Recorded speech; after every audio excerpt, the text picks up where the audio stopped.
Hey, folks, welcome to the program. Well, at least the pre-show to the program. Happy Wednesday evening. Just getting still set up here. And I think we are already all set up. I made sure we are all set up before I even started. So we got a couple of minutes of pre-show. Just working up to our 3 minutes after the top of the hour. Start time over on Odyssey Radio.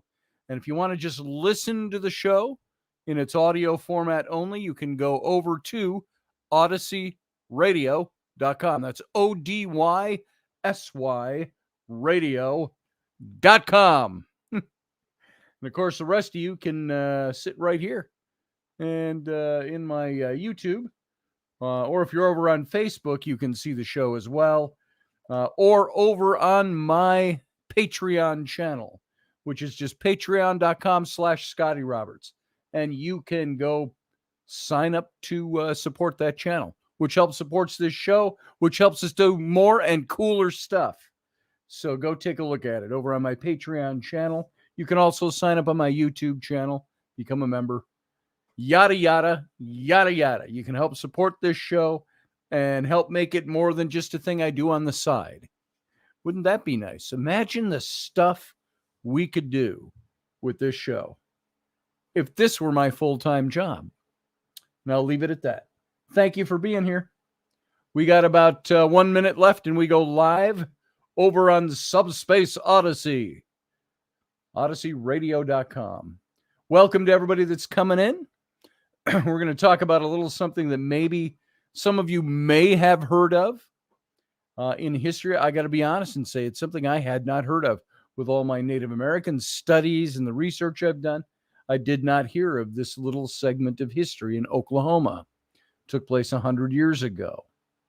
And now there's a new movie coming out by Martin Scorsese that's covering the true, well, it's based on the true story of the Osage Murders, Killers of the Flower Moon.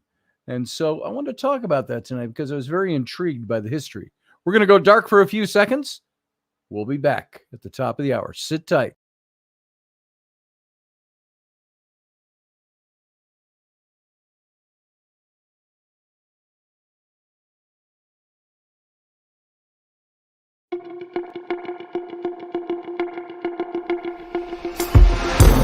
Intrepid radio program with Scotty Roberts. Intelligent talk.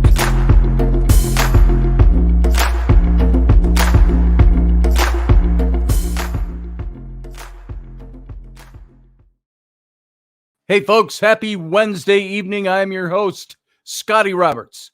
This is my show, the Intrepid radio program. Welcome to it. It's Wednesday night. We do Monday, Wednesday, Friday right here on Odyssey Radio. If you want to hear the show in its audio format only, go over to odysseyradio.com, ODYSY radio.com. And if you are there and you want to join in the chat room, you can come over to the YouTube channel. That's youtube.com/Scotty Roberts. And you can join all the other Intrepids that are starting to gather over there for the show. And this is something I think the topic tonight, something you may or may not have heard something about, as we were talking about in the pre-show for about a minute. And there is a history here that even I didn't know of, with all of the time I have spent and the research I have spent looking at Native America, the conquering of the American West, and the subjugation, really, of the Native American peoples for the expansion of America, which does not make America a bad place. It makes America a place that has had its moments of not so good history. We all have that, even we as individuals. You can be a good person and still have dark spots in you. This is America. We've talked about this. This shouldn't make you want to turn your back on America, but it should make us learn what to do better as we continue to grow. So while America has its dark spots, its tragic moments in history, this is one of them. It's still no better place on the earth to live. I just want to say that while we're in this. But poison, jealousy, murder, ambition. This whole story of Killers of the Flower Moon is a new film that Martin Scorsese is putting out. And I didn't want this show particularly to be a review of that film. I haven't even seen it yet. So I'm going off of others' reviews. I'm reading stories about it. I'm digging into the history to find out a little bit more about this. But it tells the story that was seemingly made for Hollywood. It's a tale of how white settlers used fatal means to seize the wealth of the Osage people of Oklahoma in the early 20th century. And the film is based on David Grann's best-selling 2017 book of the same name, and it is in all fiction. Born in a very real, misguided federal policies and fueled by outsized desire of white settlers to profit from Native Americans' land, wealth, local greed resulted in the deaths of at least, get this, 60 wealthy Native American Osage people, and possibly many more. And what happened, why some are still left unsolved, and how the crime set the stage for the modern law enforcement in the United States. This was at the very beginnings of J. Edgar Hoover and the FBI. So this is a story that took place about, in the 1920s. So roughly 100 years ago. So when they said, we don't think of, it's kind of funny when, like me, I was born in 1960 and I grew up in the 60s and the 70s and the 80s. And you don't think of the 1920s as being a century ago. But of course, now that I'm in my 60s and it's the 2020s, of course, it's 100 years. That's a century ago these things started happening. Jeremy Hansen says facts. Exactly. And so I want us to look at some of the facts behind this story, behind the book that has now become a movie that's coming out in October. I am really anticipating watching this movie because I want to see what it's all about, and I want to see how they handle it. I have already watched a couple of documentaries on the Osage Murders, and I've done some reading on it.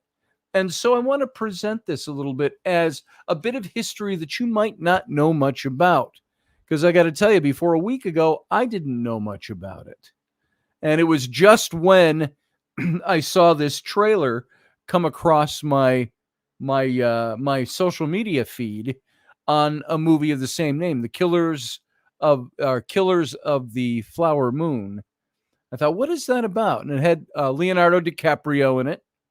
Has Robert De Niro in it. I don't care much for Robert De Niro. I used to like him a lot more. He's an amazing actor. And I have to really work hard to separate his politics from his acting. That's why I think good actors, they don't get into politics because they don't want to lose half their public audience in a melee of politics. So Robert De Niro lost me several years ago. But I still like his acting, and I have to overlook it. It's directed by Martin Scorsese, and it's going to be a pretty intense movie. And it was already released at the Cannes Film Festival, and I think that's why people know about it, why they're already doing reviews of it, and why they're already talking about Leonardo DiCaprio, while he's had the moniker put on him before of this is the best movie he's ever done. They are now saying this is now the best movie he's ever done, and they're saying Oscar contender, but that's for neither here nor now. Now I want to go through what this story is, and I want you to know something about this story. So I think what I'm going to do, I want to start with a movie review because the review is going to give you a little bit more about what this story is from an entertainment point of view. And Killers of the Flower Moon, it's Leonardo DiCaprio delivers what they're calling now the new career best performance of his life. And I'm going to put on my glasses because I'm going to read a lot of segments from this review. And it's based on David Grann's. Now, if you haven't heard of it, you can go watch a trailer on this. Just type in YouTube "Killers of the Flower Moon," and you'll see it. And by the way, the flower moon was the first full moon, or is by Native American standards, it's the first full moon in the month of May. It's the flower moon when flowers and the prairie starts to bloom, and it's supposed to be the introduction of spring at the flower moon. If you wondered what flower moon was, so Killers of the Flower Moon. It's based on David Grant's 2017 best-selling novel, Killers of the Flower Moon. The Osage Murders and the Birth of the FBI was the subtitle of his book. And Martin Scorsese's Killers of the Flower Moon is a grim, intense, gritty, honest telling of the rapid decline of the Osage people in the 1920s. Now, when I did my series on Bury My Hearted Wounded Knee a couple of years ago, maybe 3 years ago now, that was a retelling from the viewpoint of Native American point of view, written by D. Brown, The Conquest of the American West, what we would call the conquering of the American West. What do we call it? The winning of the American West. Well, this is the conquering of the American West. It is a dark blot, I think, on the history of the United States and some of the unscrupulous leaders that we had at that time. But we all know what unscrupulous leaders can do when they're not put in check. And it was what you might call the good side of America was wanting to expand. They wanted to be sea to shining sea. But in order to do that, they had to take away the land and the property of people who already lived here. And some will excuse that and say, well, it was a different mentality, and it was a war mentality back then, a conquering mentality, an empirical mentality. Well, I'll tell you, no matter how you slice that pie, there were people that were killed in the name of expanding our territory and expanding our hold on this continent. And they were subjugated, and they lost their homes, they lost their lives. And it's a very sad part of American history, and an even sadder part of Native American history. And when I have Reuben Fasthorse on and we talk about some of these things, you get the feel for that, and you know what we're talking about when we talk about even the way today Native American tribes, over 120 years since the last nail was in the coffin of the conquest of the American West, the late 1800s, on the cusp of the 1900s. And then you had all sorts of domination of the Native American people, the rescinding of treaty rights that were written to be in perpetuity, meaning as long as the United States stands, this treaty will stand. Oh, oops, unless we find out your land is worth something to us, we have the power to take it away. But the more conscious the public became of the way unscrupulous people were working in the government, the harder it became for the government to try to accomplish that. So I'm just going to say this. There might be some of you who disagree with my starting point on this. You might disagree with the position that I take, that the United States did some dastardly, atrocious things. But we did. But we've also are in the process of still overcoming that, of doing better. So this story of the Osage Murders in the 1920s took place roughly 20 years after events we know, like the massacre at Wounded Knee, and which we've talked about extensively. So this is only a couple of decades later. Think of what you were doing 20 years ago. You get the idea of how quick that passage of time is. But the First World War is over. Killers of the Flower Moon, it's an enthralling and an extensive cinematic experience. It's going to be studied for years to come. The ex-infantry soldier, Ernest Burkett, who is played by Leonardo DiCaprio, sets his eyes on living and working for his uncle William Bill Hale, who played by Robert De Niro, in Fairfax, Oklahoma. And it's here that Ernest meets Molly Burkett, Lily Gladstone. She's an indigenous woman from the Osage Native American tribe. Molly and her family sit on a plot of incredible wealth connected to oil, just like all the other original Osage families in that area. And after her people were forcibly moved during the Indian Wars, they were forcibly moved to a supposedly uninviting, unwanted piece of land in the state of Oklahoma. And as we've seen many times over, when some of the Plains Indians were moved down to New Mexico, to the Bosque Redondo, they were sent there because it was a worthless piece of desert land that was given over to the nation, the Native American. And in perpetuity, until in the 1970s, almost 100 years later, they find that the Bosque Redondo sits atop one of the world's largest deposits of uranium.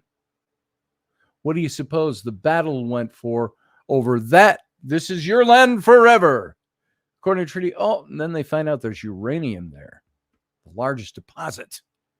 And I think that battle still goes on over some of that land today, 50 years later. But the Osage were sitting on this worthless piece of reservation land, and then they come to find that this land they were forcibly moved to as a nation, the Osage Nation became the wealthiest Native American nation per capita because of the oil fields that land sat on, which they didn't really know much about in the late 1800s. But with such wealth comes greed and eventually death. And murders of local Native Americans are already a frequent thing when the main character, Ernest, arrives. However, things turn for the worst when he marries Molly, gets involved in the shadier side of his uncle's business, and he's encouraged. Now, this is all true. This part of the story is based on the true facts and based closely enough that it's almost giving you the exact history of what happened. And so he's encouraged by a man named Bill Hale to marry into Molly's family. Molly is the Osage Native American woman, and it's so-called good investment. You have to marry into her family. It's a great investment for our family.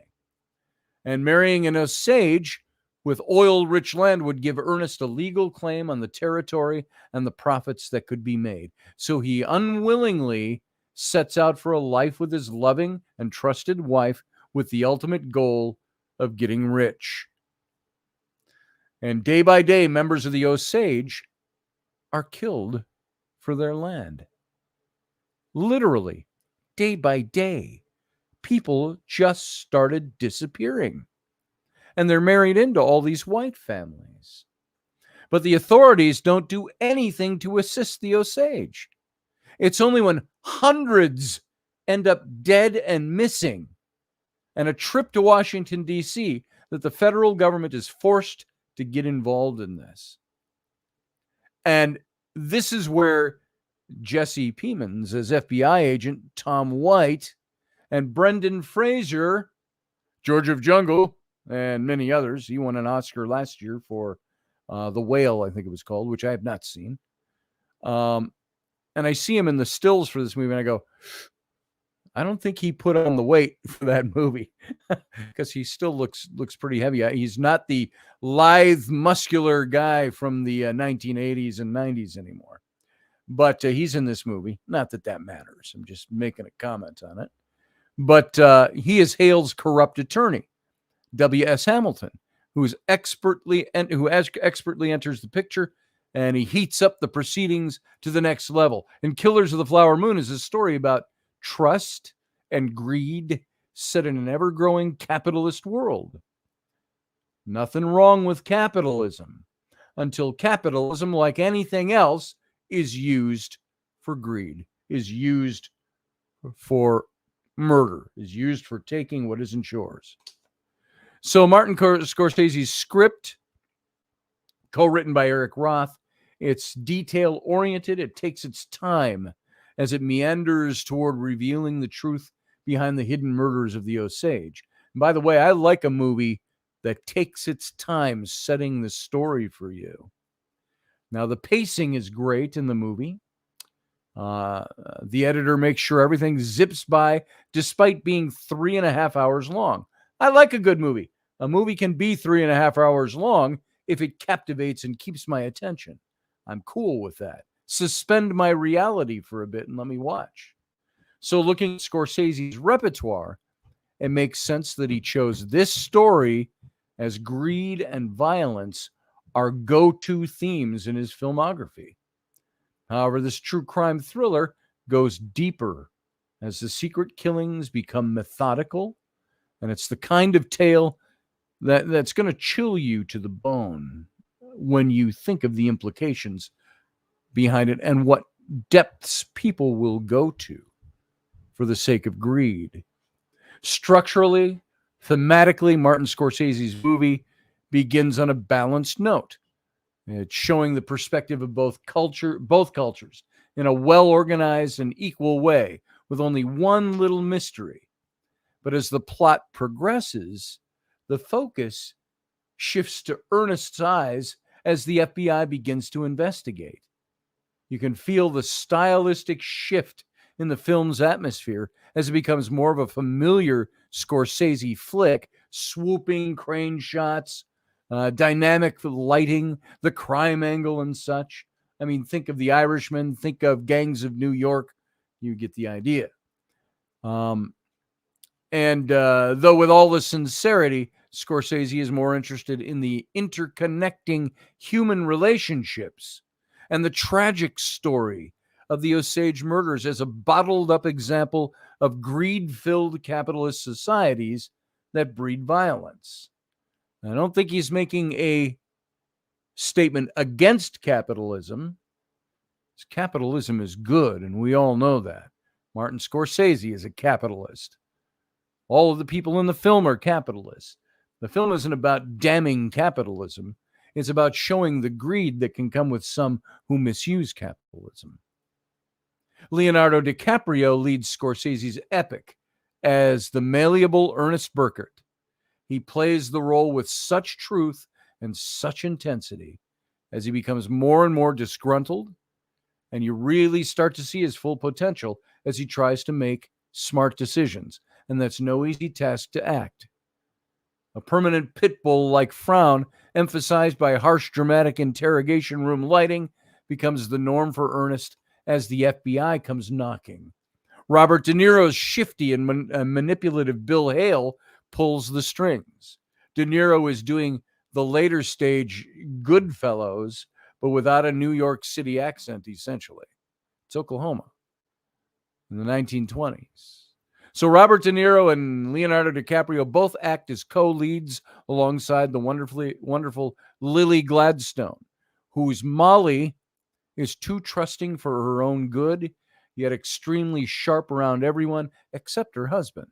One can't help but feel attached to Gladstone and her awful predicament. And we suffer while watching the two male leads slowly kill off her entire family. And so in showing us the criminal perspective, Scorsese makes a huge impression on the audience by highlighting how mindless the murders were. Gladstone is the soul of this tragic, devastating piece. Everything is shown through her emotive expressions and looks, and often saying so much without speaking a word. Stylistically, says this reviewer, you can tell it's a Scorsese picture from the very beginning. Killers of the Flower Moon has his usual visual flair when partnering with now regular cinematographer Rodrigo Prieto, and so on, if you pay attention to that stuff. So sweeping shots across the Osage vistas are elegant and stunning to look at. but the cinematographer at his best when Scorsese's in his element, in the courtroom or through the brutal murders. The visuals are thrilling when Scorsese breaks new personal ground when capturing the Osage culture.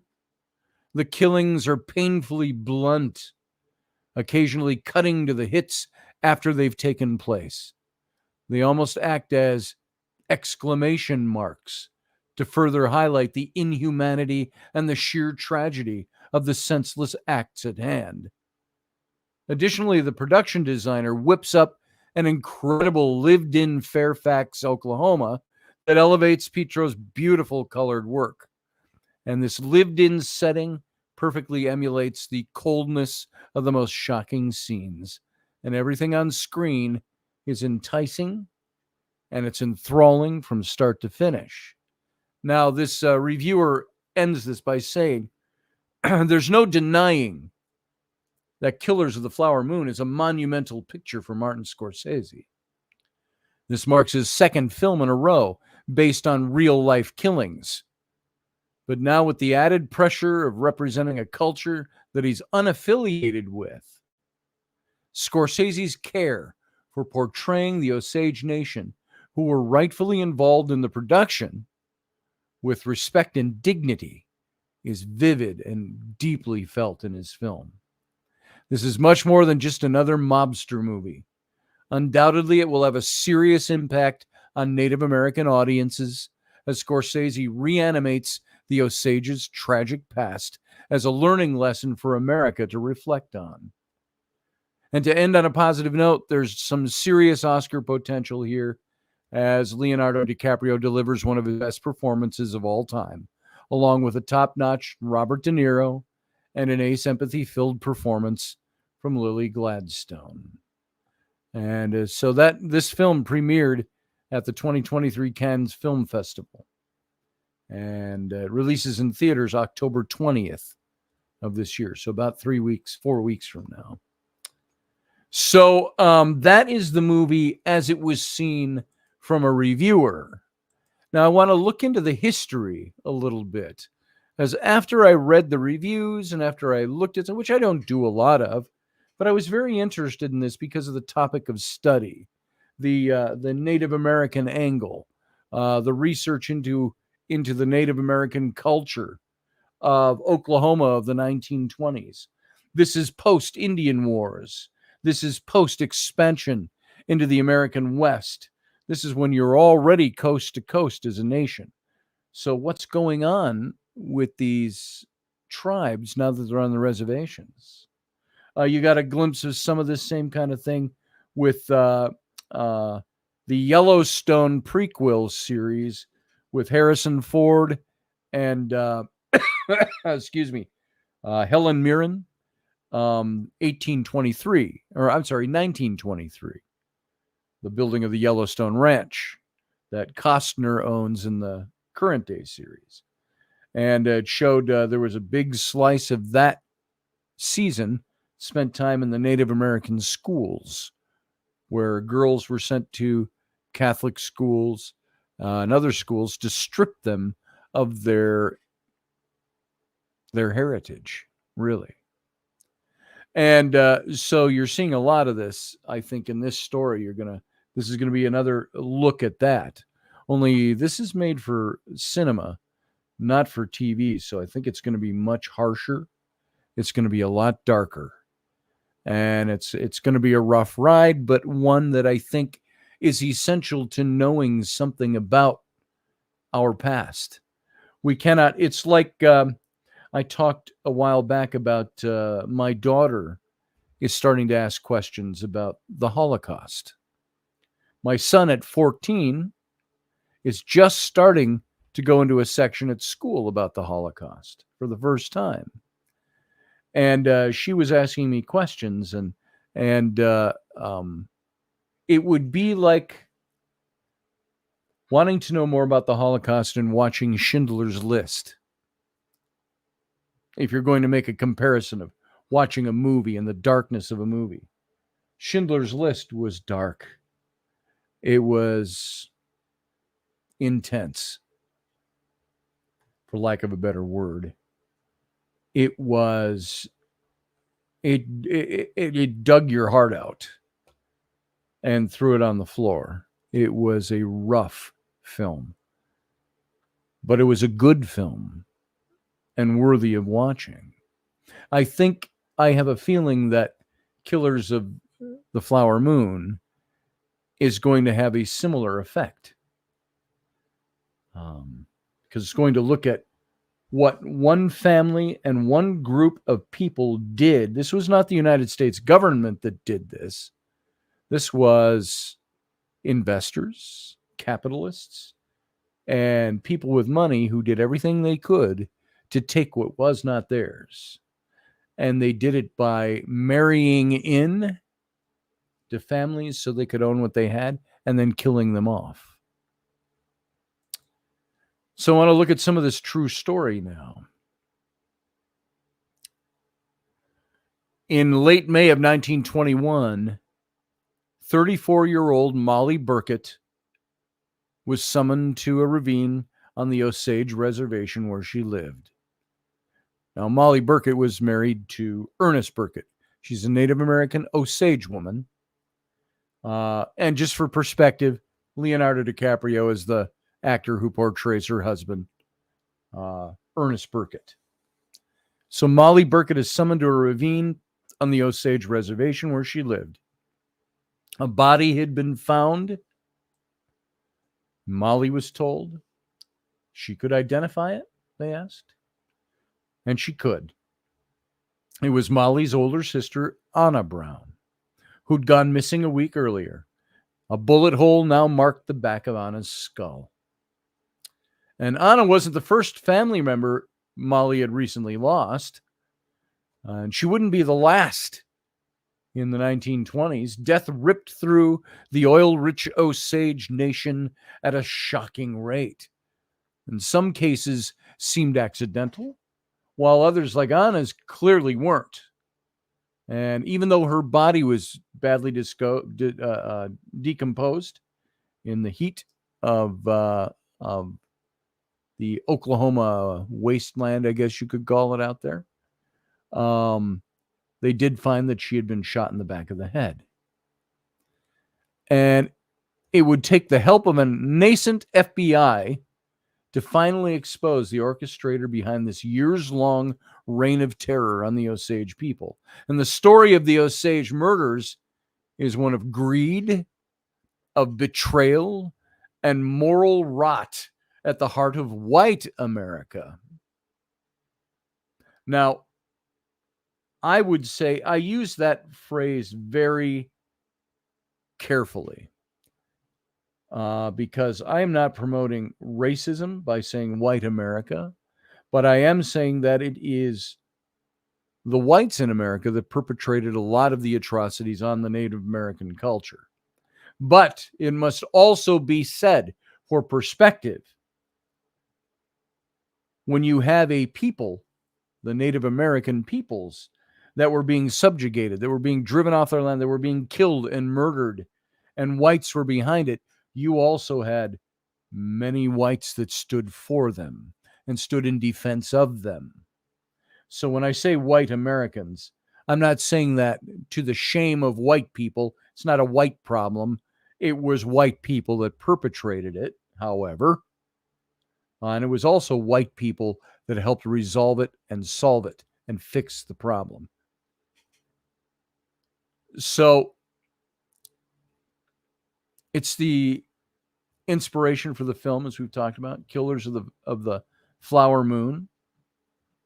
And it's all about black gold, Texas tea. I learned that phrase from the Beverly Hillbillies when I was a kid. Old Jed was shooting at some food, and up through the ground came a bubbling crude. Oil, that is, black gold, Texas tea. And so black gold, white Americans displaced the Osage people twice. First from modern-day Missouri to modern-day Kansas in the early 1800s, 100 years earlier. And then again to modern-day Oklahoma later that century. And this new home, it's what's now Osage country, or Osage County, I'm sorry. And it was hilly and ill-suited to farming, which the migrants hoped would keep white settlers away. But Osage Chief James Bigheart and his fellow negotiators had also worked a crucial bit of protection into their allotment agreement with the U.S. government. Whatever mineral resources were found on the land, oil, coal, gold, etc., would belong to the tribe. So remember, this was happening at the height of the gold rush came not long after this, and their move to Oklahoma came after the gold rush. And so whatever mineral resources were found belonged to the tribe by treaty. Whatever's under the ground is ours. So basically, Osage individuals could freely lease out their plots, but prospectors had to pay royalties on any unearthed assets. And those funds went into a collective trust and were meted out among registered Osage people. And each person's share in the trust was called a head right, which couldn't be sold under any circumstances. It could, however, be inherited. Inherited. So the community already knew their reservation harbored some oil when the agreement was finalized in 1906, but they couldn't have known just how much. And by the early 1920s, according to Gran, the author of the book, oil had made the Osage population the richest people per capita in the entire world. Richer than you might think per capita than the Saudis today. And the trust netted some 30 million, or what would be more than $500 billion today, in just the year 1923 alone. And this all belonged to the Osage tribe. Now, many white Americans made various cunning and vile attempts to cheat the Osage people out of this wealth. They were the wealthiest people in the world, and in Oklahoma, most definitely at this time. And systemic corruption made possible through the federal government's guardianship law. And it's essentially stated that any Native American labeled incompetent by the Department of the Interior must be assigned a white guardian. It's the way it worked, to observe their finances. So they couldn't do anything financially, do banking, handle their money or anything without a white guardian if they were deemed by the Department of the Interior or the Indian agencies to be incapable of doing it for themselves. So these guardians would do things like sell products to their charges at jacked up prices and keep the change. Or they would purchase a house in their charge's name that was actually just for them. And the Indian Rights Association once called the guardianship program an orgy of graft and exploitation, which is basically what you saw with the Indian agents all through the 1800s and the Indian Wars. And in the midst of it all, dozens of Osage people were mysteriously dying. Not just dozens, up to 100 of them. From bullets to bombs, Wakanta Heumpa was born. That's the name. Wakanta Heumpa was born in December of 1886. For perspective, this is 10 years after the Battle of the Little Bighorn. And he grew up with 3 sisters in an Osage town called Gray Horse. As white people infiltrated the area, they began to replace the native residents' Osage names with white ones. Wakanta Heumpa became Molly, who's played by Lily Gladstone in the movie. And her sisters became Anna, Minnie, and Rita. So Wakanta, I don't know how to say it fast enough to make it sound right. Wakanta Heumpa became Molly, who the film focuses on, her and her family. And among the white settlers was Ernest Burkett, who's played by Leonardo DiCaprio. He was a poor Texas farmer's son who migrates to Osage territory in 1912 to live with his uncle, a rags to riches cattle rancher named William Hale. That's played by Robert De Niro. And Ernest met Molly while working as her driver. And by the way, the Osage tribe were so wealthy, they were hiring the white settlers and the white inhabitants of the town as servants, butlers, drivers, and so on. And he was working for Molly as her driver, and the two soon struck up a courtship. And he charmed her by learning the Osage language and caring for her when her diabetes flared up. And they married in 1917. And over the next 4 years, the couple welcomed 2 children and buried Molly's sister, Minnie, who passed away at age 27 from what was identified only as a wasting illness. The siblings' mother, Lizzie, died of a similar illness just 2 months after Anna's death in 1921. And by this point, the official investigation into Anna's murder and that of a 30-year-old Osage man, Charlie Whitehorn, also shot in May of 1921, had stalled. The Burketts did have a powerful ally in Hale, known as the King of the Osage Hills. And it was Hale whose endorsements decided elections, and Hale who readily volunteered to pay people's medical bills. So it was Hale who, at Molly's request, hired a private detective. But months turned to years, and the Osage death count rose above 20 with no break in the case. Now, keep in mind, you're in a small town in Oklahoma in the 1920s, and 20 members of the Osage tribe have been murdered. Some died with suspicious circumstances, suspected to be murder.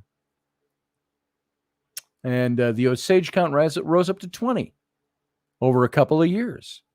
And imagine that if it was around you in your town, not talking about a big city, but your town. 20 people from basically the same heritage group are all ending up dead. And so many of the victims were believed to have been poisoned, including a man named Joe Bates, who was the father of 6. He was a rodeo cowboy, or also a rodeo cowboy, William Stepson, and George Bigheart, nephew of the late James Bigheart. Henry Rowan, a close friend of Hale's, was shot to death. White people who tried to investigate the crimes in earnest were also assassinated. Oilman Barney McBride was brutally battered and stabbed to death, and lawyer W.W. Vaughn was flung off a train and broke his neck and died. In March of 1923, Molly's family suffered yet another shattering blow. Someone bombed the house of Rita and her sister Rita and her husband, Bill Smith, who was Minnie's widower, killing them both along with their housekeeper, who was white.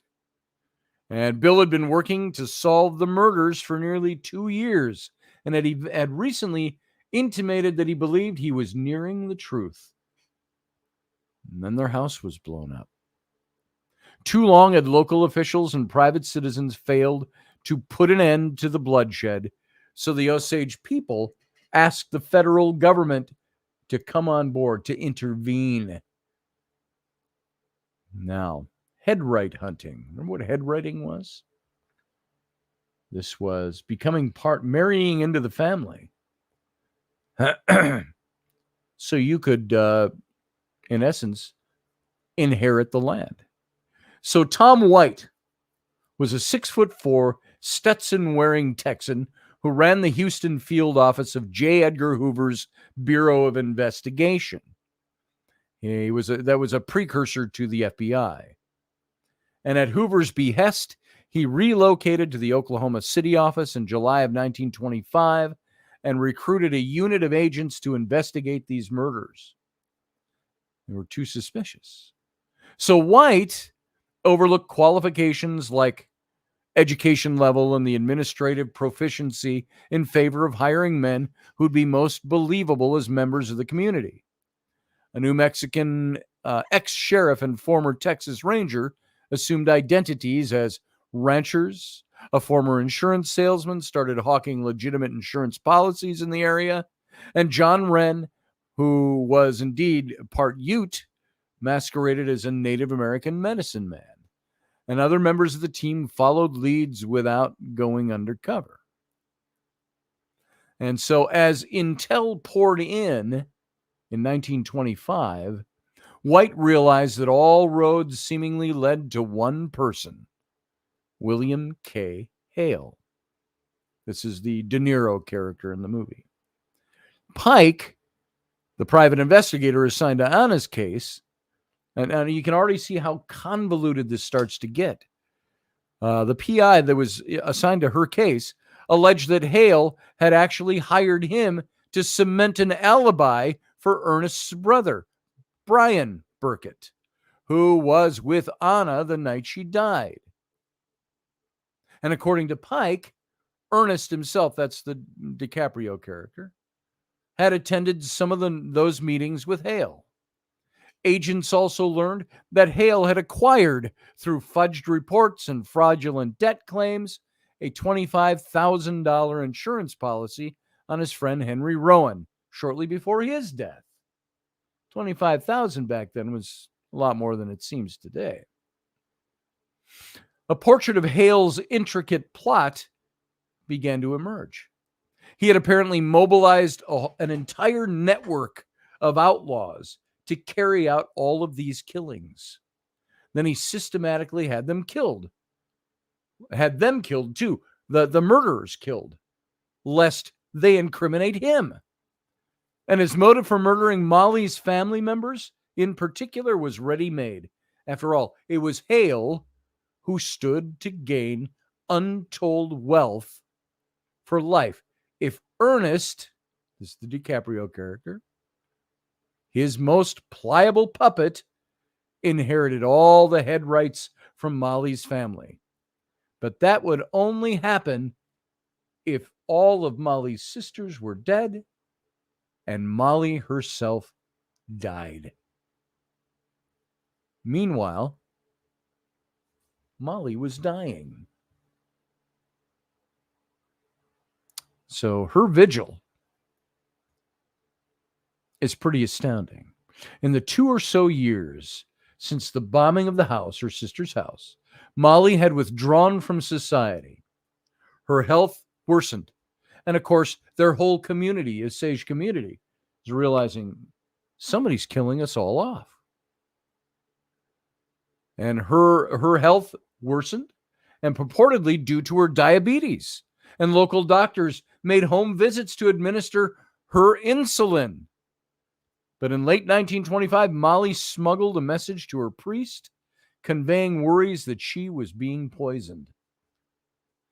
So Molly's peril put pressure on White to accelerate arrests. And in early of January 1926, he brought in Ernest, her husband, who, when presented with a confession from one of the outlaws involved in the crimes, broke like a dam. Ernest outed a thief named Asa Kirby as the planter of the bomb. Another thief named John Ramsey as Rowan's killer, and bootlegger Kelsey Morrison, a slippery former bureau informant, as Anna's. And behind every scheme was Hale, with Ernest as the occasional intermediary. The one thing Ernest claimed to be ignorant of was any campaign to poison his wife, Molly. And the doctors maintained their innocence too. Fortunately, she regained her health after authorities had transported her to a hospital outside of the county. And all of a sudden, she mysteriously starts becoming better with insulin that's not being administered by these doctors. So convictions initially proved very elusive in all of this. In March of 1926, Hale and Ramsey attended a hearing as defendants in the bombing murders. Kirby had died in a bank robbery that Hale likely made sure would go wrong. But Hale and his lawyers coerced Ernest, the prosecution's would-be star witness, into testifying for the defense instead. He proceeded to categorically deny every detail in his previous confession. So prosecutors pivoted from that case and scheduled a trial for Ernest, who was indicted as a co-conspirator in the bomb plot. Then tragedy struck during that trial. In early June, the Burkett's youngest daughter, Anna, died. So shortly after her funeral, Ernest told prosecutors he was tired of lying. He changed his not guilty plea to guilty and confessed on the stand that, yes, he had told Ramsey to give Kirby the go-ahead to plant the bomb. I feel in my heart that I did it because I was requested to do it by Hale, who is my uncle, Ernest said. The jury found him guilty, sentenced him to life in prison with hard labor. Hale and Ramsey's first trial for Rowan's murder that summer ended in a hung jury, probably due to bribery. But the prosecution eventually obtained a conviction for first-degree murder after a retrial in October. Both defendants received life sentences. The following year, Brian Burkett was granted immunity in return for helping put Morrison away for Anna's murder. And one constant in every courtroom was Molly, as alert as she was stoic. By the time Morrison was convicted of Anna's murder, Molly could no longer even look at her husband, Ernest. Gann wrote that in his book. She soon divorced him, and whenever her husband's name was mentioned, she recoiled in horror. Can you find the wolves in this picture? You'll see that phrase in the trailer if you watch it. Molly got married again to a man named John Cobb in 1928 and lived peacefully until her death at age 50 in 1937. Ernest was released on parole mere months after Molly's passing, though he landed back in prison, this time for robbery in 1941. He was paroled in 1959 and eventually settled in a trailer on the outskirts of Osage Territory, where he remained until his death in 1986. And Hale was released in 1947, and he died in Arizona in 1962. So the king of the Osage Hills never outright confessed to his crimes. This is Hale. In fact, he referred to himself as the king of the Osage Hills, by the way. We don't even know how many crimes and murders he actually committed. What we do know is that the Reign of Terror wasn't the work of a lone mastermind. And over the course of his research, Gran, who wrote the book, learned about Osage murders that took place years before Anna's death and years after Hale went to prison.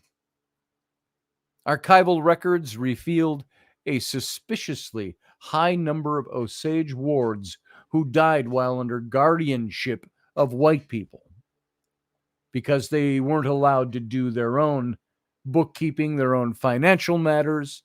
They had to be appointed a white person to do that for them. And the Bureau reports shed light on how doctors would poison Osage people to make their deaths seem accidental. And some historians have estimated the era's casualties to be the era, not areas, the era, E-R-A, the era's casualties in Osage County to be in the hundreds. All for wanting the land and being able to legally inherit the oil rights. In other words, Hale and Ernest were only the exception in that they, unlike all the other spouses and the sworn protectors and self-proclaimed friends of the Osage, they were the only ones who got caught out of the hundreds of deaths. So, folks, that is in brief, believe it or not, that's in brief the story of the killers of the Flower Moon, the Osage Murders in Oklahoma back in the 1920s. And this shows you the degree to which some of these greedy people would go in order to get the land of these people, in order to end up in the long run as the inheritors of that property. Today, the Osage Nation murders are largely thought to have been the case that helped birth the FBI and modern law enforcement, no matter what you think of all the corruption that's gone on in recent years, which relies on extensive investigations, undercover operations, and the use of informants to crack complex criminal cases. And though the murders began over a century ago, they still echo in the lives and the finances of the Osage people. And today, the Osage Nation notes on its website approximately 26% of Osage head rights remain in non-Osage hands and can be passed on to non-Osage entities at will. And though the Killers of the Flower Moon looks at long past events, the nation writes, "We are not relics." The Osage Nation is thriving. Our reservation in Northwest Oklahoma, on our reservation, Northwest Oklahoma. We're a people of strength, a people of hope, and a people of passion, they write, honoring the stories of the past and building the world of the future. Think of it this way. They didn't have much option at the time because the laws all worked against them. And they're still suffering from some of that today. And we'll talk about this some more if you'd like in the Captain's Cabin, which we are at the end of the show for the radio audience. We got to get out of here, but stick around, everybody else, in the chat room on my YouTube channel. And if you're listening on the radio, come over to the YouTube and join us. And for now, all of you on radio, live long and prosper. Join us every weeknight at 9 p.m. Central Standard Time, 10 p.m. Eastern. The Intrepid Radio Program, a Scotty Roberts program.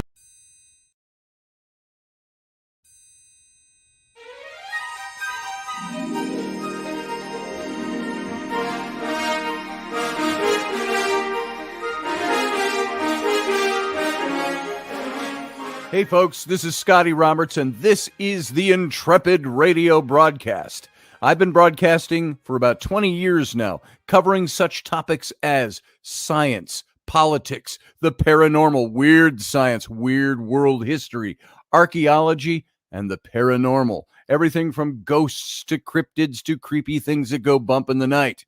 So every week I bring you 3 new episodes. Come and join my channel and also be a patron to this site. So see the details below, and we'll see you here.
Well, everyone, welcome back to the Captain's Cabin. This is our after show.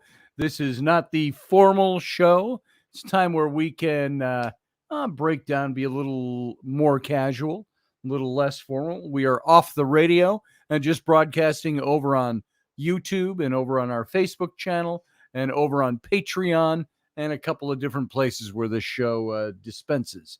And so welcome back to the after show. And might I add, and avast, because it's the Captain's Cabin. And I do have to remind you all that it was named thusly by you, the listeners, the Captain's Cabin.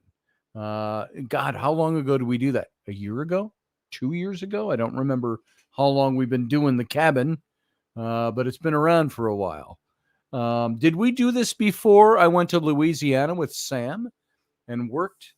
That would have been January of 2020 to 2020 or 2021. I don't remember. Somewhere in there. So welcome back, everybody. And everybody who's here, I appreciate your being here. I see many of you. Field Guy and Unleashed Jeremy Henson is here. And who else have we got? We got, just looking through our list here, we got Ken Ballos. Kenny, KB Ballos, was not afeared to come in here tonight.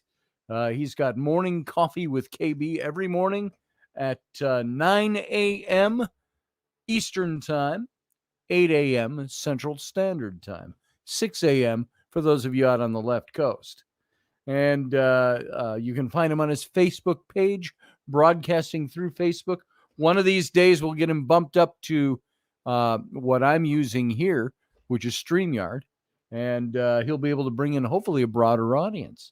And Kenny, it's easy. We got to get you going on it. Valerie, good to see you here. Glad you made it in. Claudette, great to see you tonight. Steve Clark, thanks for being here. And you said, one of the last comments, you said, thank you, Scotty, for bringing some truth of the hidden history of the United States of America. And you're welcome. And I think what we have to keep in perspective is this isn't all of the United States that acted this way. But this was certainly a community of people that acted this way. And there were certainly unscrupulous criminal minds that were behind all of this. Obviously, many of us want to be involved in business to make a living, maybe even get ahead financially.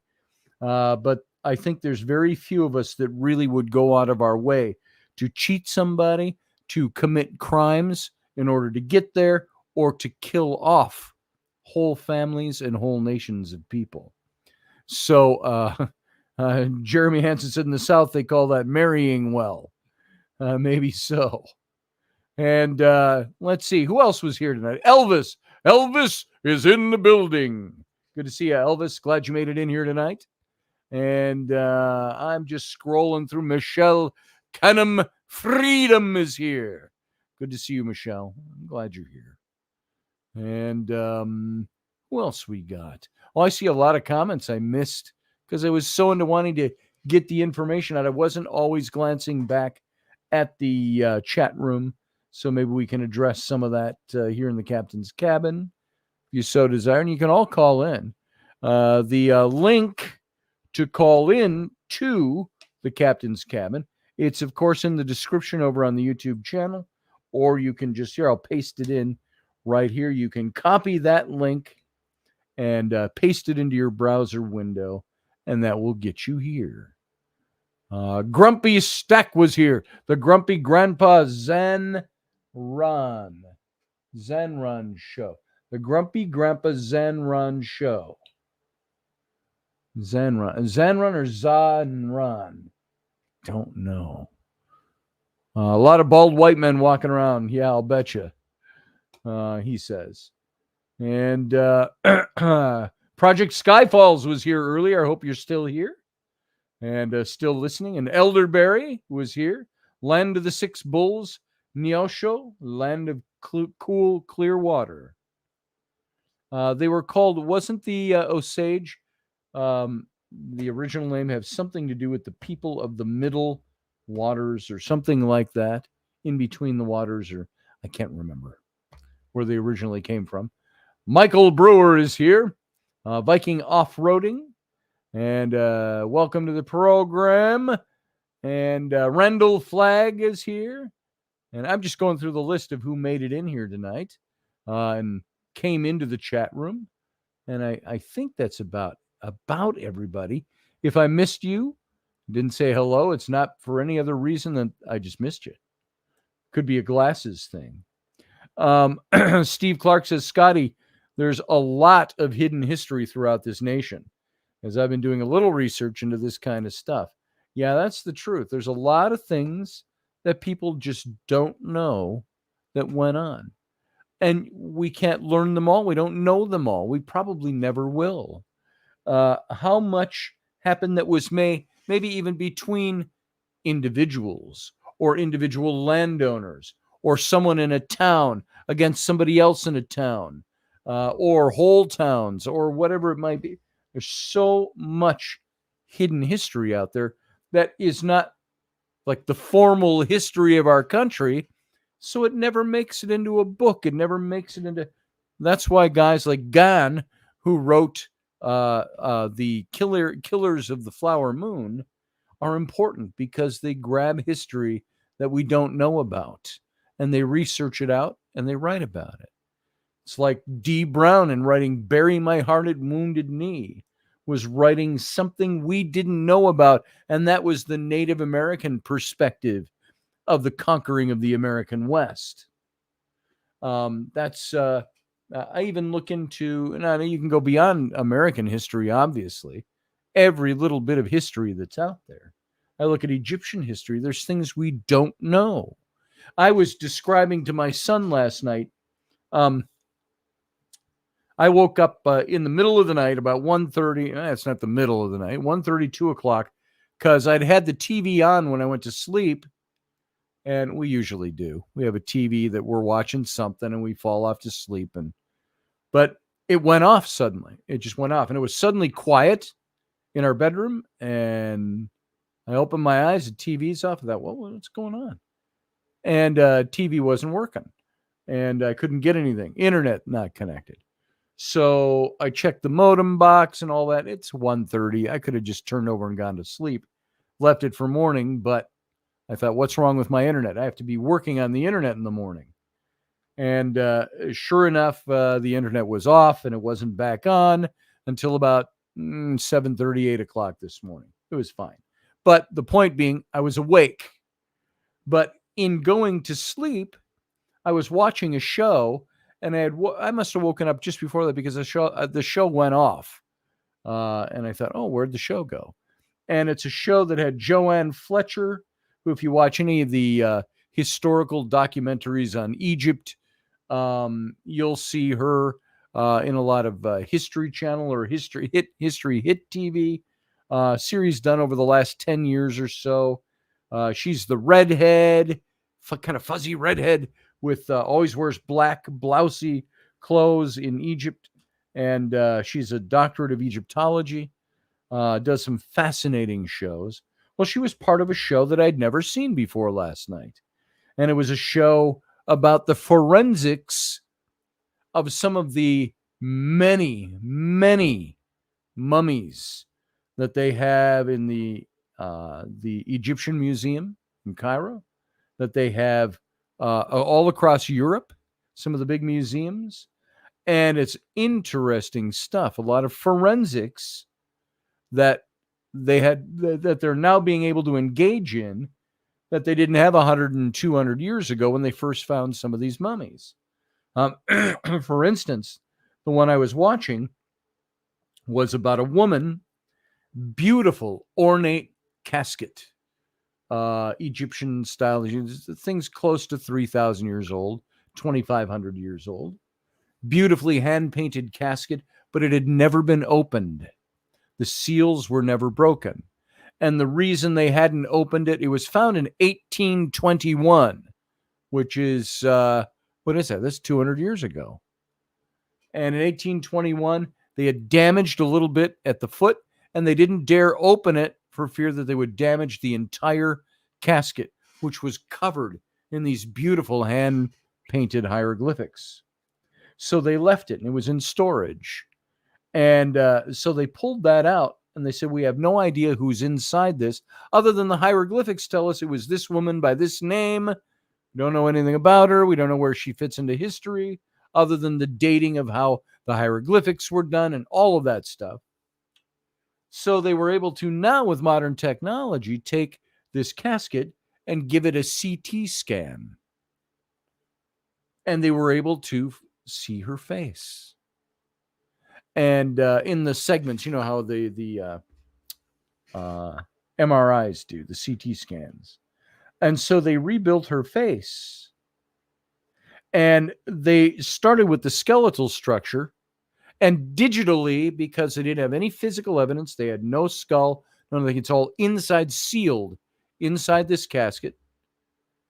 And they were able to, with her skeleton that they took on the CT scans, do exactly what they do in forensics when they rebuild facial structures from actual skulls. And they were able to rebuild this woman's face. And you could see what she looked like. Then they used, stereotypes. And stereotypes probably not the right word, but like hairstyles. It would go to about the year the era that this would have come from, what kind of hairstyle did the women wear, so on. Was she of royal birth? They could tell by her teeth that she was of higher nobility because her teeth weren't worn. They ate better food. And so they found the face. And then they went in to the CT scan and said, now, this is the face built off the skull. Let's see what she looks like right now. And when they built the CT scan off of the CT scans, her face was badly decomposed, almost hideously unrecognizable. Whereas some Egyptian skeletons and some bodies you see that are amazingly preserved. And so what they were finding is they're going through the whole CT scan, the whole body. They said this is a botched, rushed embalming job. It was rushed, then she was put in the casket and buried. But then they found out something else. The name that was painted on the outside of the casket in hieroglyphs was, there was something about it that wasn't right. And the more they examined it, they said the hieroglyphics used, and they could see little bits and pieces were changed. Meaning the name had been painted on, but then somebody had changed something about the name. And so it went from something like, it was very subtle, but it changed the whole meaning of her name to mean male instead of female. It had a male connotation, but the original name would have been female. So they're finding out this is female name. Somebody not only botched the embalming job, but they also deliberately changed the name on the outside of the casket. And so this is starting to build some evidence of something. Then they find there is an incision in the abdomen below the ribs. And there's always an incision down there that they make to remove the organs and things like that for embalming. And that is a very clean, narrow cut. It's cut. And then the embalmers meticulously stitch this back up. So you can hardly tell it was ever done. But in the CT scan, you could tell that they could find that. They located that. But then there's a wound on the other side of her abdomen that is grotesque. It's deep. It's very cutting and twisted. And so they worked out this whole theory of this woman, and there were no cuts or anything showing on her arms, but she had this big knife wound, almost a short sword wound in her lower stomach. And as they looked at it, the wound went through the intestines and through I think it's through the stomach and into the liver. And I think that's the order it was. And it pierced the liver, but it was twisted. So the liver had been ripped around, which they said would have caused almost instantaneous, excruciatingly painful death. And if it didn't take minutes, it would have been, or if it didn't take, there was actually a military medical or medic. He was a doctor in the field during war, and he is now working in forensics. He said if she didn't die almost instantaneously, excruciatingly painful, she would have died within minutes itself. Not more than 2 or 3 minutes, he said.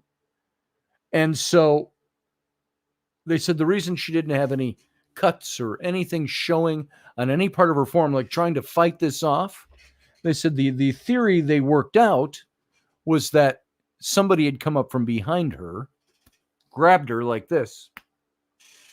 Her hands went up, and as her hands go up, as you would any attacker, they slit the dagger into her gut, ripped it around, pulled it out, dropped her to the floor. She's dead in moments. Now, so what they're figuring, what they found out through all the forensics being not just the physical attributes of the body, which they could only determine through the CT scans, but through all the surrounding information, the embalming itself being shoddy. They found that her throat during embalming, they always left I think it was the tongue intact to the throat, this area here, because the religious belief was one that when you went into the afterlife, you needed your throat, your vocal box, vocal cords, your tongue to express, to speak to the gods your name and who you were and what your deeds were. This was part of their religion. And this had all been removed. So as the forensic scientist, the Egyptologist, Joanne Fletcher, stated, she said, not only was this woman, they found she was noble, so she was somebody of noble birth, somebody probably connected to the royal family. Somebody didn't like her at all. They had her not only physically assassinated and murdered, they murdered her spiritually by removing her ability to speak her name in the afterlife, which was afterlife murder in their belief system. Then they also murdered her by stealing her name from the external or the exterior of the casket. So this woman was triple murdered. Somebody did not like her. And there's nothing about her story that they were able to uncover other than these tidbits about her forensics. So here is this casket that's been sitting for 200 years in a museum back room. I don't know if they had it on display or not because of the beauty of the casket. I think they had it on display because they had the name, but the name was wrong. And so now they've restored, through forensic, her name. They've restored in her, what would have been her spirituality, her religion, her ability to speak her name in the afterlife. And they restored who she was. So to me, this is all incredibly interesting. And now there's this whole series they have. I don't even know what it's called. You can look it up. I was watching it on YouTube. Something with Joanne Fletcher, Dr. Joanne Fletcher. And she's one of the scientists that's involved in the forensics. And it's a show about the forensics of Egyptian mummies that they couldn't name, that they couldn't figure out who they were, what they were, where they were from, and so on. I found that very interesting. So all of that to me ties into the study. This is what makes it so interesting to me to study history. Would these mummies have been left unknown?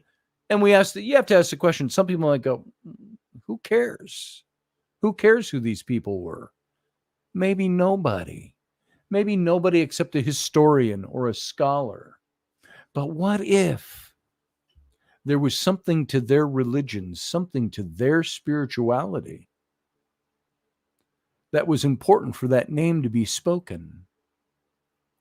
I have often said, because it's been a topic of great controversy, why did Moses, when he wrote about the Exodus, wrote about the Pharaoh, wrote about the book of Genesis, all the interactions with the pharaohs and so on, why did he never name them? If this was a book of history, faith mixed with history, the history of the Jews, why did he not name these people? Was it unimportant in history to know who these people were? Because there were certainly names throughout the Old Testament of other pharaohs, Shishak or Shishunk, who attacked Israel after the founding of the land. There were other pharaohs mentioned. Merneptah, I think, was mentioned. So there are other historical figures named. Why did Moses in his writings delete the names of the pharaohs? There is a theory that perhaps Moses omitted those names so those names would not be spoken and they would not be given eternal life through any help of his own. There's some thought of that. So I'm curious about that. Why do you think Moses didn't name the pharaohs? Another theory was that, well, because all those original books were lost during the Babylonian captivity, and that it was, remember, the 72 rabbis who went to Ptolemy II, the descendant of Ptolemy, who was one of Alexander the Great's generals who inherited and became the Pharaoh of Egypt.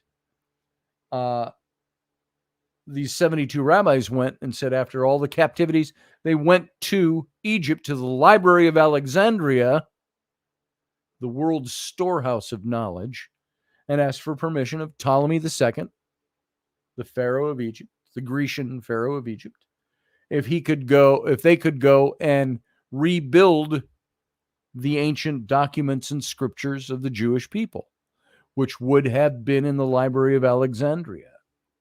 And they spent a number of years there doing that. And that the document that they produced was the Septuagint, or the Septuaginta, however you want to say it, in about 400 to 500 years before the time of Christ. And what they recreated was the Old Testament scriptures.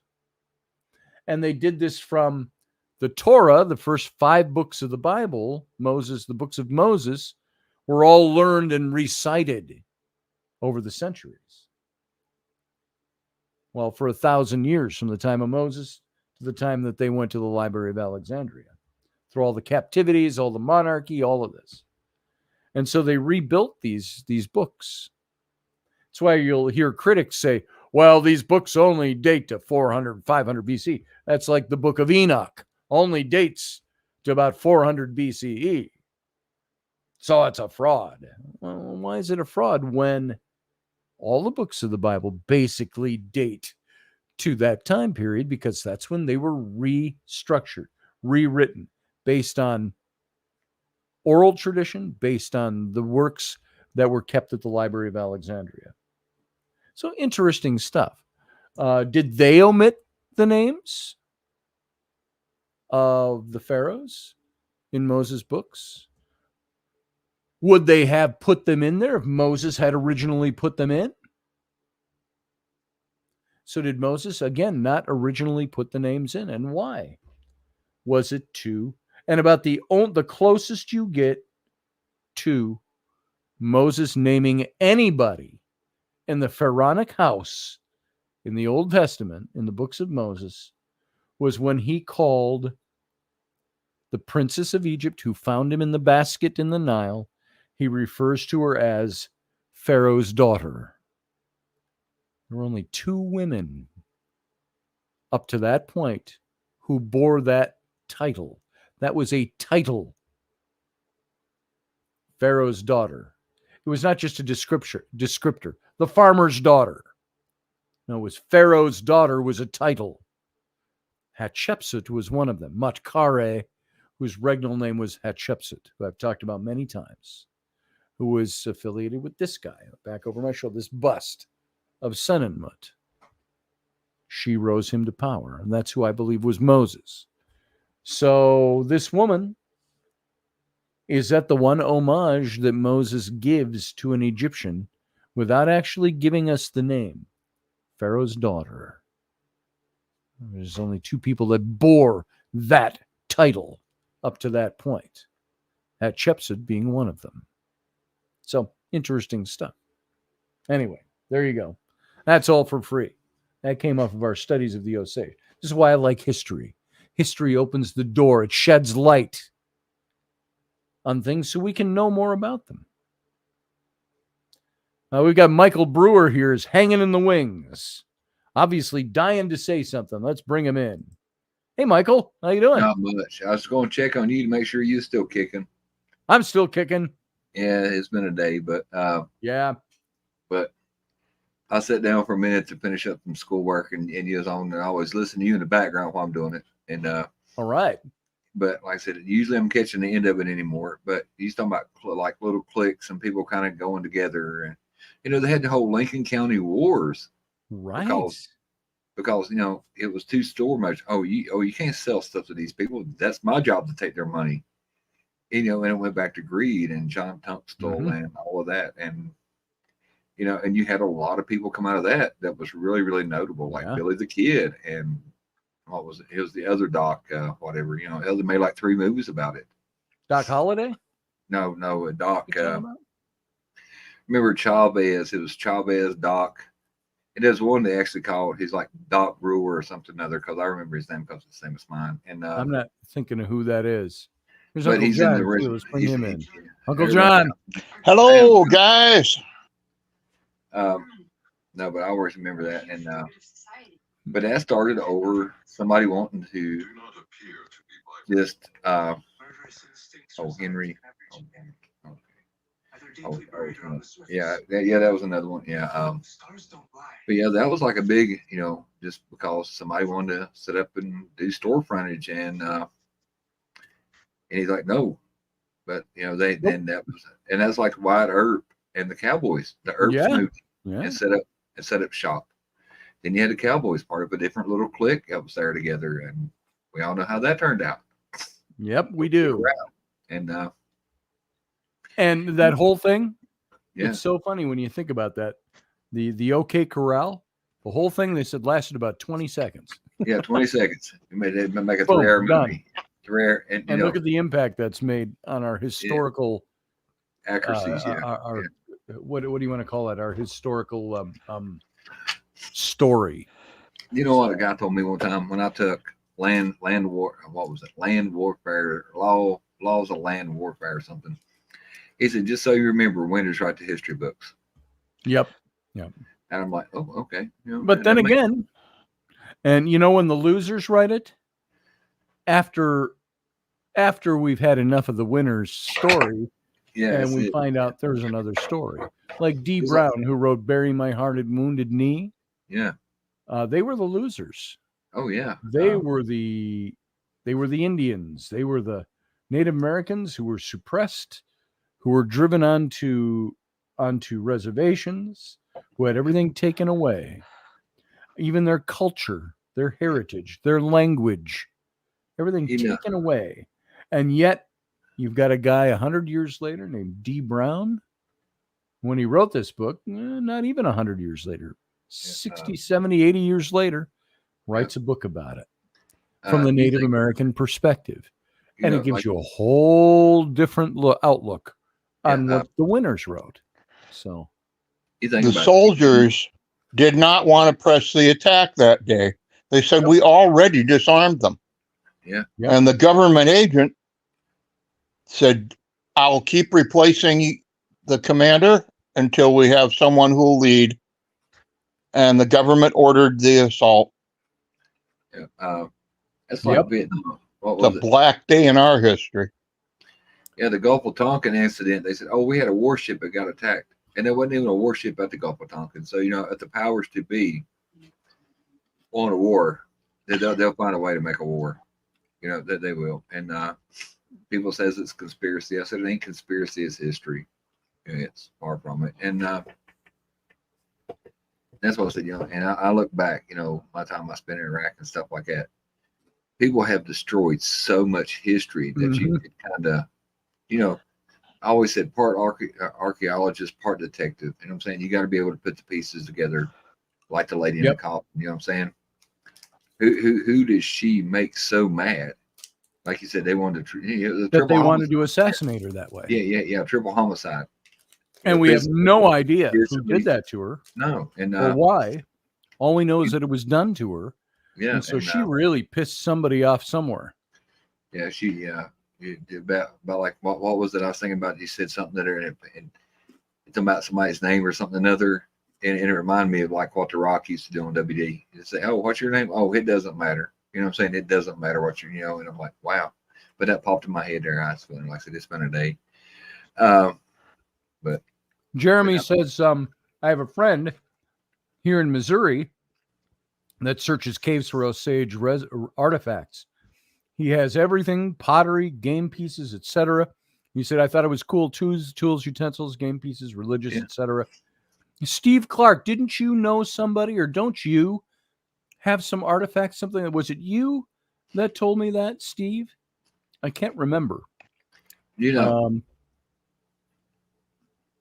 What got me into history? What was it? There was one place out next to the Grand Canyon where the people lived up on the cliffs.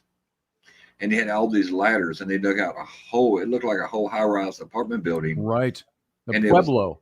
And one day they just up and said, "Look, we don't like living here," and left.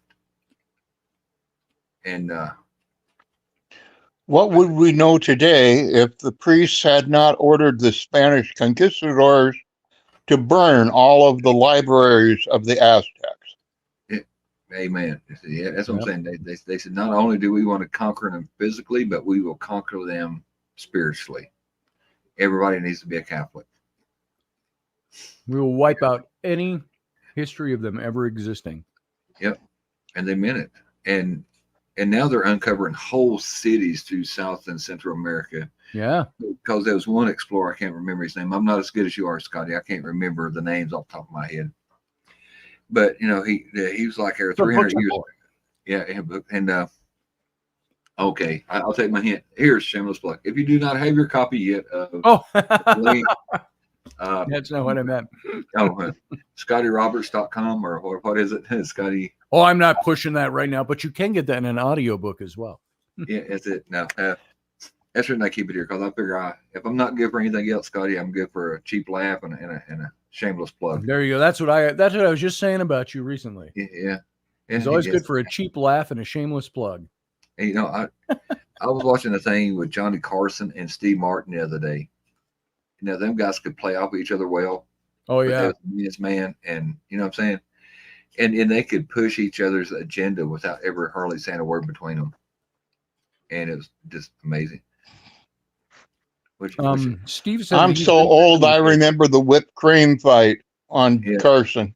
That's what I was going to say. I was going to say, I bet he remembers it when it was still. I remember having seen video of it. But the funniest thing that ever happened on Carson, it was one of the Gabor sisters that came in, and she had this big old fancy cat on her lap. She sat there and she. That's awesome, Steve. By the way, and she's sitting there petting this cat the whole time, and Johnny would sit there and smoke. Back when you could smoke on TV. And right on TV. And she looked over and she said, "How'd you like to pet my pussy?" He said, "I like it just fine if you move that damn cat." And that about caused him to lose his whole show. And they, what was it? Don Knotts. Wasn't Don Knotts. It was the guy who did like wasn't McHale's Navy. It was whatever, but he was sitting in for Johnny, and he broke his cigarette box. And Johnny came back from vacation, and his studio here where they did the Tonight Show, Don Rickles. Yeah. And Mr. Warmth. Yeah. And so So back, back then in the 50s or whatever, or the 60s, when you went to take a TV camera with you and a microphone, you had a procession and a parade of people because it was big, heavy equipment. He told him, he said, wait a minute. He said, we're going to deal with this right now or I'm not doing the show. He gets up, takes his broken cigarette box, drags his TV camera, the big thing looks like the size of my truck. And he goes over there and he confronts him on a live set about, hey, he's an asshole, broke my cigarette box. And Don said, oh, they're like, and they said, come to find out, Johnny was really pissed because somebody had brought him the cigarette box because that's where he kept all his cigarettes. And during the show, that's where he, had a lighter on and all that. And Don had broke the top of the box. If you get a chance to look it up on YouTube, it is funny. I'll have to look that up. But the reason, and the Tonight Show was such a big thing in there. And I just talked to my daughter earlier. Like I said, we're dealing with some things with my dad, trying to sort everything out because it's getting to the point where it's going to have to make a decision for burial and all that because the news we got ain't good. And she's talking about going through my baby pictures. I said, Shelby, I already know. I said, I'm so goddamn old that some of my baby pictures are in black and white. I said, I get it. And they are, you know what I'm saying? Old and All Mills. of my baby pictures are in black and white. I said some of them are in black and white. And I was like, all of mine are. Yeah. How old are you, Uncle John? Except the ones that were hand oiled. I was, the one that the guy sat there and had made him set you there and painted it in with whatever. Yeah. Hey, Lisa one drawed on what was it? They had the damn knobs, the sketchy thing, the etch or whatever. Yeah. Hey, if they didn't draw it right, you just shuck it, and you just did it over. But no, but we have so much history in our country and the world that people have tried to cover up over the years because they don't like the narrative of it. Sure. Like I said, the state's fairly politically neutral tonight because I still got to write papers and I don't need that cloud in my mind because it falls out of my head and into my fingers. The same way with the statues, you know what I'm saying? Oh, we got to take these down. It never happened. And they're defacing our history like they defaced her coffin that she was buried in. Because she had pissed somebody off and somebody had become offended even back in. So that tells me there's Kevin's and Karen's even back in the day. But sure. There were two things that I recall being raised on, and I think every kid was my age. Sticks and stones will break your bones, but words will never hurt you. Right. And the other one was the golden rule. Yep. Do to them before they do to you. And we like to think to think the good old days abided by that, but they didn't. No. But it was what they tried to teach. It's what we try to teach. It's the principles that we try to teach. But people have obviously been doing for millennia what they're doing now. Oh yeah. Mm-hmm. And nothing. You don't like it covered up. Yeah. Now it's an individual sport. Oh yeah. Or a team sport. Right. In this whole keyboard warrior stuff. That looks like Dave Diaz. Oh, that's Uncle Dave. Looks like I think it's the Dave I know. But it don't look like he's picture though. Because that's a Dave Diaz too. But anyway. But no, it's like, you go out, used to, and I told somebody this, somebody said something online I didn't like. I'm going to respond to them. In our day, if somebody said something you didn't like, you got off at the wrong bus stop, you beat your ass, then you walked home. There was that. Hey, David. Yeah. He said, yes, it's me. It's me, he says. Come on in. Yes. Yeah, come on in. It's me, says David Diaz. Good to see you, David. Hey, remember, damn it, Dave. Because we had Uncle Dave, then we had damn it, Dave. Or fucking Is Dave Diaz, damn it, Dave? Damn it, Dave, or fucking Dave, or something other. Remember, we had him on the morning show when me and you was doing the coffee for KB. I don't recall. Out of Las Vegas. I don't recall. Oh, is that you, David? Are you out of Las Vegas? Yeah, he said send an invite. You go down to the bottom of the page. In more, click on more, and there'll be a StreamYard link. You click on it, and when you click on it, close your YouTube page on your laptop. Good night, Dave, or good night, Ken. He says, great show. We'll see you in the morning, brother. Yeah, like I Kinda said, early I couldn't get appointment. on Wendy's live last night, so it just ain't KB's I couldn't get on. I tried to get on her Facebook when she's getting everybody an update that she wasn't feeling well for Robertson Rupert. She's like, "Oh, come on." I was like, "I'm trying." Every time I hit the button, it resets my phone. So it just ain't KB. Facebook hates me. But yeah. Oh, he said fucking Dave. Yeah, that's it. I got it wrong. It's been a long day. But yeah, if you go in, there is a link. Scotty might be able to post it in the comments, but like I said, after you copy the link, close your YouTube page or you will get feedback. It took me 2 weeks to figure out why I couldn't get on any of them. Where are you looking? You want me to post a link for what? For the StreamYard. Because he's like sent an invite. Oh, yeah. If you want to come over here and be part of the show, you can call into the show at this link. Yeah, but Let's you have see. to close YouTube after you open it or not. You get horrific feedback. Horrific. Yeah. We could YouTube, use some more put YouTube scintillating people. Yeah. Put YouTube on silent or shut that window.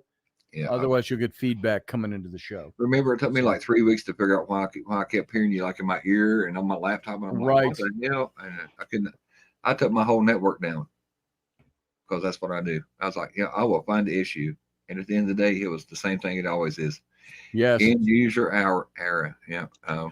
I went to headphones. Yeah, headphones. Yeah. I bought me a mic. If it's Well, green, you're on. And like I I said, got me a mic. yeah, he said I got me a It's mic. time for a new mic. I've had this mic for 10 years maybe. Oh yeah, I got a backup. Oh well, no, it's all tangled up, but I got a backup just in I case. did get a new basket for it here. New But, cage yeah, a couple of months back. No, I might do that if I ever get my studio finished. I want to try to get to one like Scotty, but I'm gonna hang it down here from the ceiling like the old whatever they used to have it, and they say, "Hey, that man will give you $5 hanging to his can." Remember that old brother were out there? Uncle John remembers. I still have to put up my cans from Dave. Oh, here's Dave Diaz. Let's bring him in too. Dave Diaz. Dave, how you doing? Cousin Hello. Dave. Hello, Dave. How's it going there, Uncle John? Going well for, the kind of year it's been. Yeah. Hell of a year. 2024 has to be better with all the shit that we've been through as a little radio family or I whatever. still got all these that Uncle Dave gave me that are not put up. I've got 4 of them that he gave me about a year ago to put up in the studio when we were painting it. But I've got the canister lights.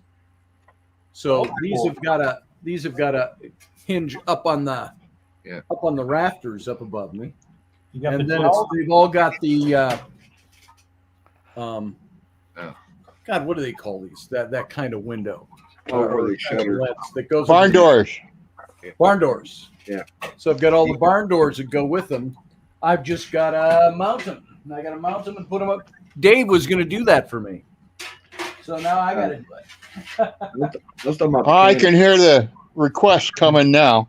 Yeah. So we'll get those hooked up and we'll get some nice lighting. I'll probably put one way back there, maybe a couple back there and a couple up front. And we'll get some neat gels going and some shadows and things like that and do something kind of cool down here. So we'll see. It's just work. Will come out.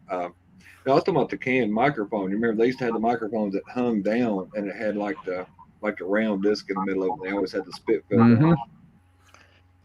And but yeah, I always thought about that when I see that movie where they record their song. It's like, hey, I'm not telling tales out of school. That's a man that'll pay you to sing into his can. Oh, like I said, I like that movie. I dragged David along to a seminar on lighting one time. Oh, nice. And when we were driving back to Rochester, he says, we are 2 common professions separated by terminology for the same stuff. Yes. Yeah. That's truth. Yeah. So, Dave, what's going on with you, man? Actually, nothing. I'm really bored right now. Trying to find something to do, but Why are you so bored? I don't know. What is it they say? The land of fun, sun, and sin. Are you Ronry? Yeah. I'm so Ronry. I'm so wrong. Yeah, I'm all by myself. Nothing to do. Yeah. Well, I'm glad that you came in. Well, thanks for having me. Gives me something to do Absolutely. here. Yeah. Remember, share and like and all that other stuff. We need a Yes. we need a bigger Las Vegas contingent. If we're going to have, if we're Definitely. going to have a symposium of the whole radio family, we need it to be in Vegas. Whoops. Oh, Dave. No. Did I just get rid of Dave? Hold on, Dave. Hold on, Dave. I did that by accident. Sorry. Oh, yeah. I put my hand up here and I hit a button. Yeah. We need our sanatorium in Vegas. Yep. Where's Wendy at? In the bed. Oh, she's in bed. She's 6 hours ahead of us. Oh, So it's almost 11 here, which would make it 5 a.m. there. Yeah. Almost 5 a.m. there. it's time to wake her. Yeah, wake up. Wake up time. Yeah, she would love that. Hey, Wendy, wake Hey. up. There's one out of the four of us here that would probably get a really, really good bollocking for that phone call. Mm-hmm. Yeah. So don't Mhm. call her. But all you do is just say F and Dave did it. Yeah. That was Uncle Dave. Yeah. So, Uncle Dave's the one that did it. yeah. Hey, Dave, I was going to tell you, remember Uncle Dave, the older guy with the beard and stuff like that, Yes. that passed away? That's Uncle John. That's his brother. Oh, Have you met John before no. on the show? Seen him on the show? This is I- Uncle I- Dave's brother. I've seen him on the show, but I haven't. We weren't introduced. They, I think you probably knew that Uncle Dave passed. It was I 3 did. months ago yesterday. yeah, So Yeah, poor he would have Uncle been John 60 years old yesterday. yeah. And you know what my kids said to me? John, you'll appreciate this. Maybe everybody else will too. My 11-year-old Rowan said, Dad, we have to go out and celebrate Uncle Dave's birthday. It's his 60th birthday today. This was yesterday. And she said, I can only think of one place that would be good. We got to go for Chinese. Yeah. Oh, And That's so crazy. we couldn't do it last Yesterday's night. Birthday. My mhm. neighbor's But we birthday. did it tonight. Her birthday. She was 60 years old yesterday too. Who? My neighbor, Miss Margaret, next Oh. door. She turned 60 years old yesterday. Right on. Happy birthday. So they had the same birthday and the same age. That's wild. That is wild. But yeah, so we went out and I 3 years said, ago before I hit 60. Do what? You got some feedback, I Dave. got 3 years to go before I hit 60. Oh. 3 years ago. all right, you're just a pup. Yeah, just a pup. Yeah. So I'm a Toys R Us kid. I don't want to grow up. yeah, really. That's about it. Yeah, you He's grow a up, you grow pan. old, then you die. So yeah. Oh, we got Professor Bauer hanging in the wings. Let's bring him in. Hold the Professor Bauer. Gentlemen, Oh Lord, mercy, it looks like he Who came in? Out of the Professor Toys R Bauer. Us. Who came in? Professor No. Bauer's in. Oh, He said, "Gentlemen." Yeah. Yeah. And Oh, not- you guys are so Right over my damn head. young. and that includes all y'all. yeah. I was gonna say, Oh God. he's probably out of the ball pit at the Toys R Us. Don't feel bad. Mine wasn't so I- green. Oh yeah, Lord. I just got done watching World War Z. How'd that Again? go? Yeah. Have you guys seen that movie? I saw Oh, that. yeah. I have quite some time ago. Pardon Yeah, my 20 years reach. ago. I gotta You're adjust behind. something here that came undone. There we go. I had no idea that was the whole thing about zombies. Yeah. And I mean, it's clearly, I think it was 2006 or It was 7. about zombies and the bags under Brad Pitt's eyes. And it's That was all the about first movie you ever saw bags under his eyes.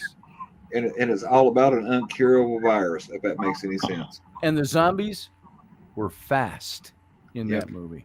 So they got extremely animated with whatever it was that infected them, and the moral or the end of the story was they had to infect everybody with a nasty virus that would make them invisible to all the people who had the real zombie shit. Yeah, they couldn't see him.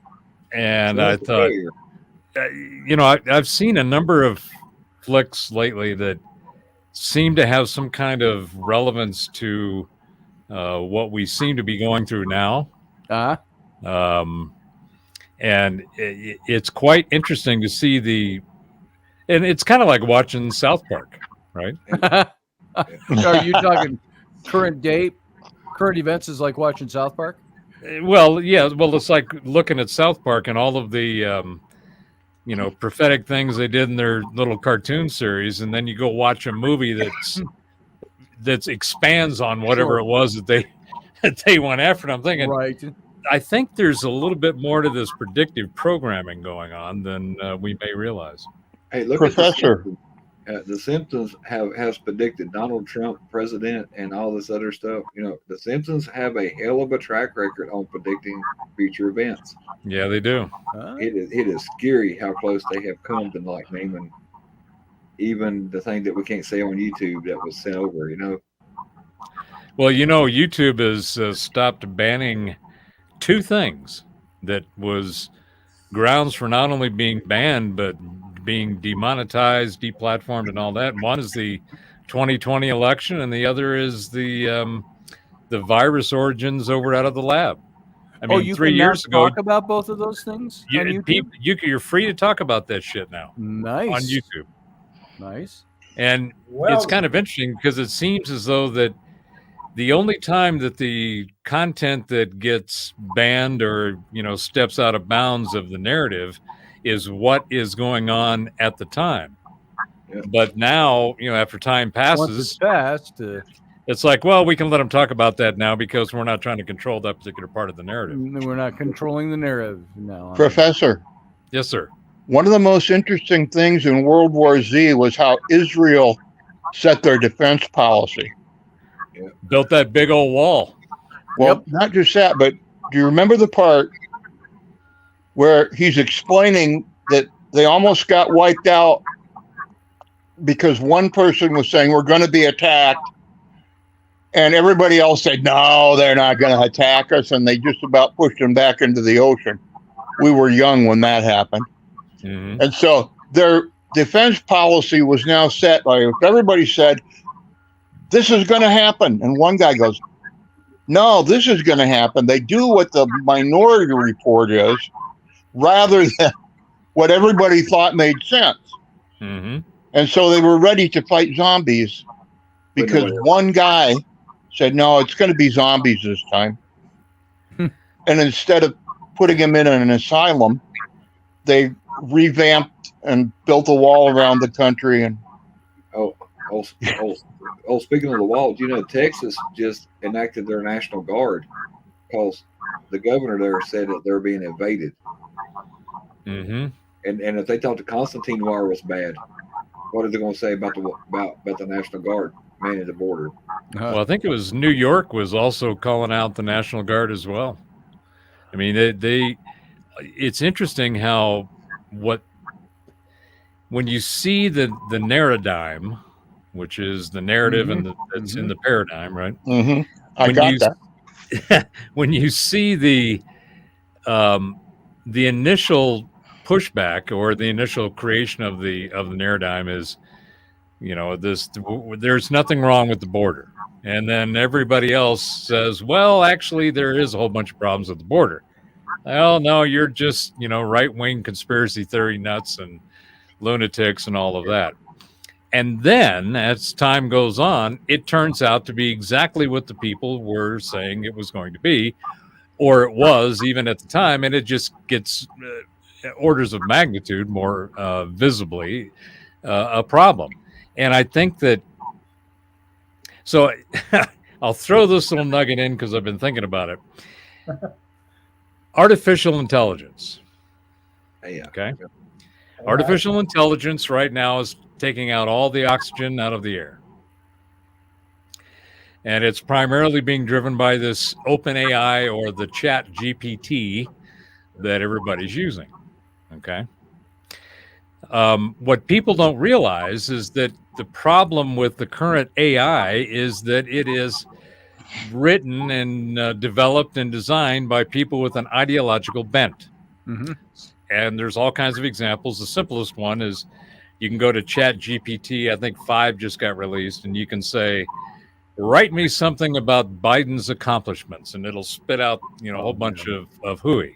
Yeah. And then you can turn right around and say, write me something about Trump's accomplishments, and it'll come back and say, I'm sorry, we can't put anything together on such a controversial issue and or subject. Okay. Yeah.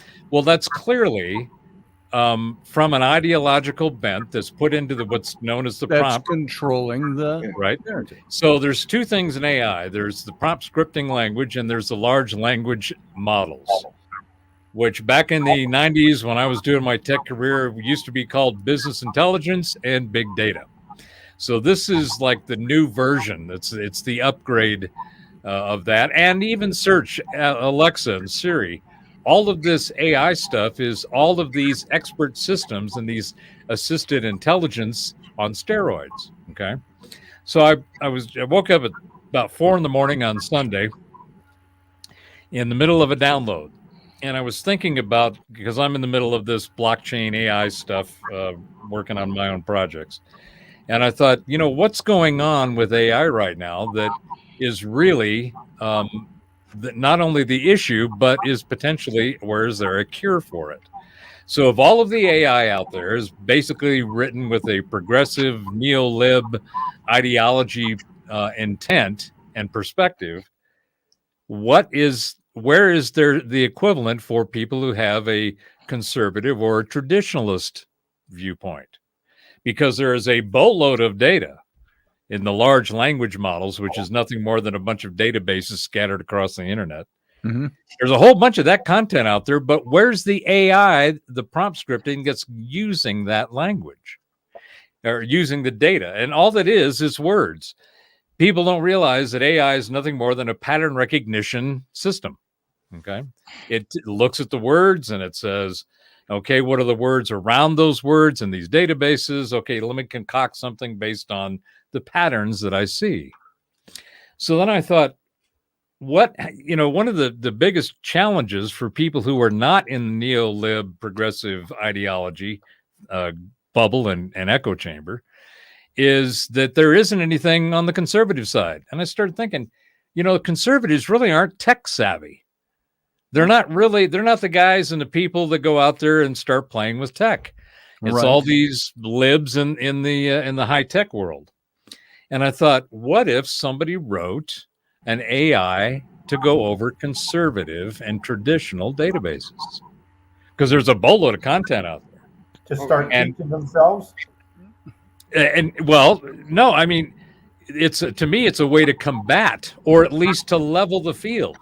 Yeah. Because there's so much of this ideology is what fuels a lot of this big tech and this AI stuff that we're seeing out there. And there's nothing being written for conservative thought or conservative ideologies or moderate ideologies. It's all very left oriented. And I started thinking somebody needs to do that, because if they did, the amount of content that is quote unquote in that conservative traditionalist viewpoint far exceeds what's out there in the liberal side. Liberal side is very narrow. It's very focused. You look at all the people they're trying to take down, from Russell Brand being the latest to what they did with Tucker Carlson, what they've done to RFK Jr., Trump.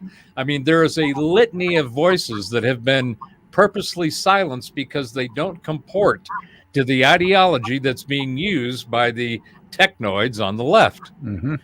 Well, by God, I think that I know there's a whole bunch of rich conservatives out there. Yeah. I'm thinking maybe we should put together a GoFundMe to do a conservative AI. Yeah. And have. Do you suppose anybody's out there working on that yet? I haven't found any. It would seem very logical to me, but I think it's one way to combat this. We need something to combat Skynet. Oh yeah, he froze. Yeah, I was going to say they got him. They got him. Look at it, froze him. They got you, Doc. Oh, yeah, we thought they got you. I was going to tell you.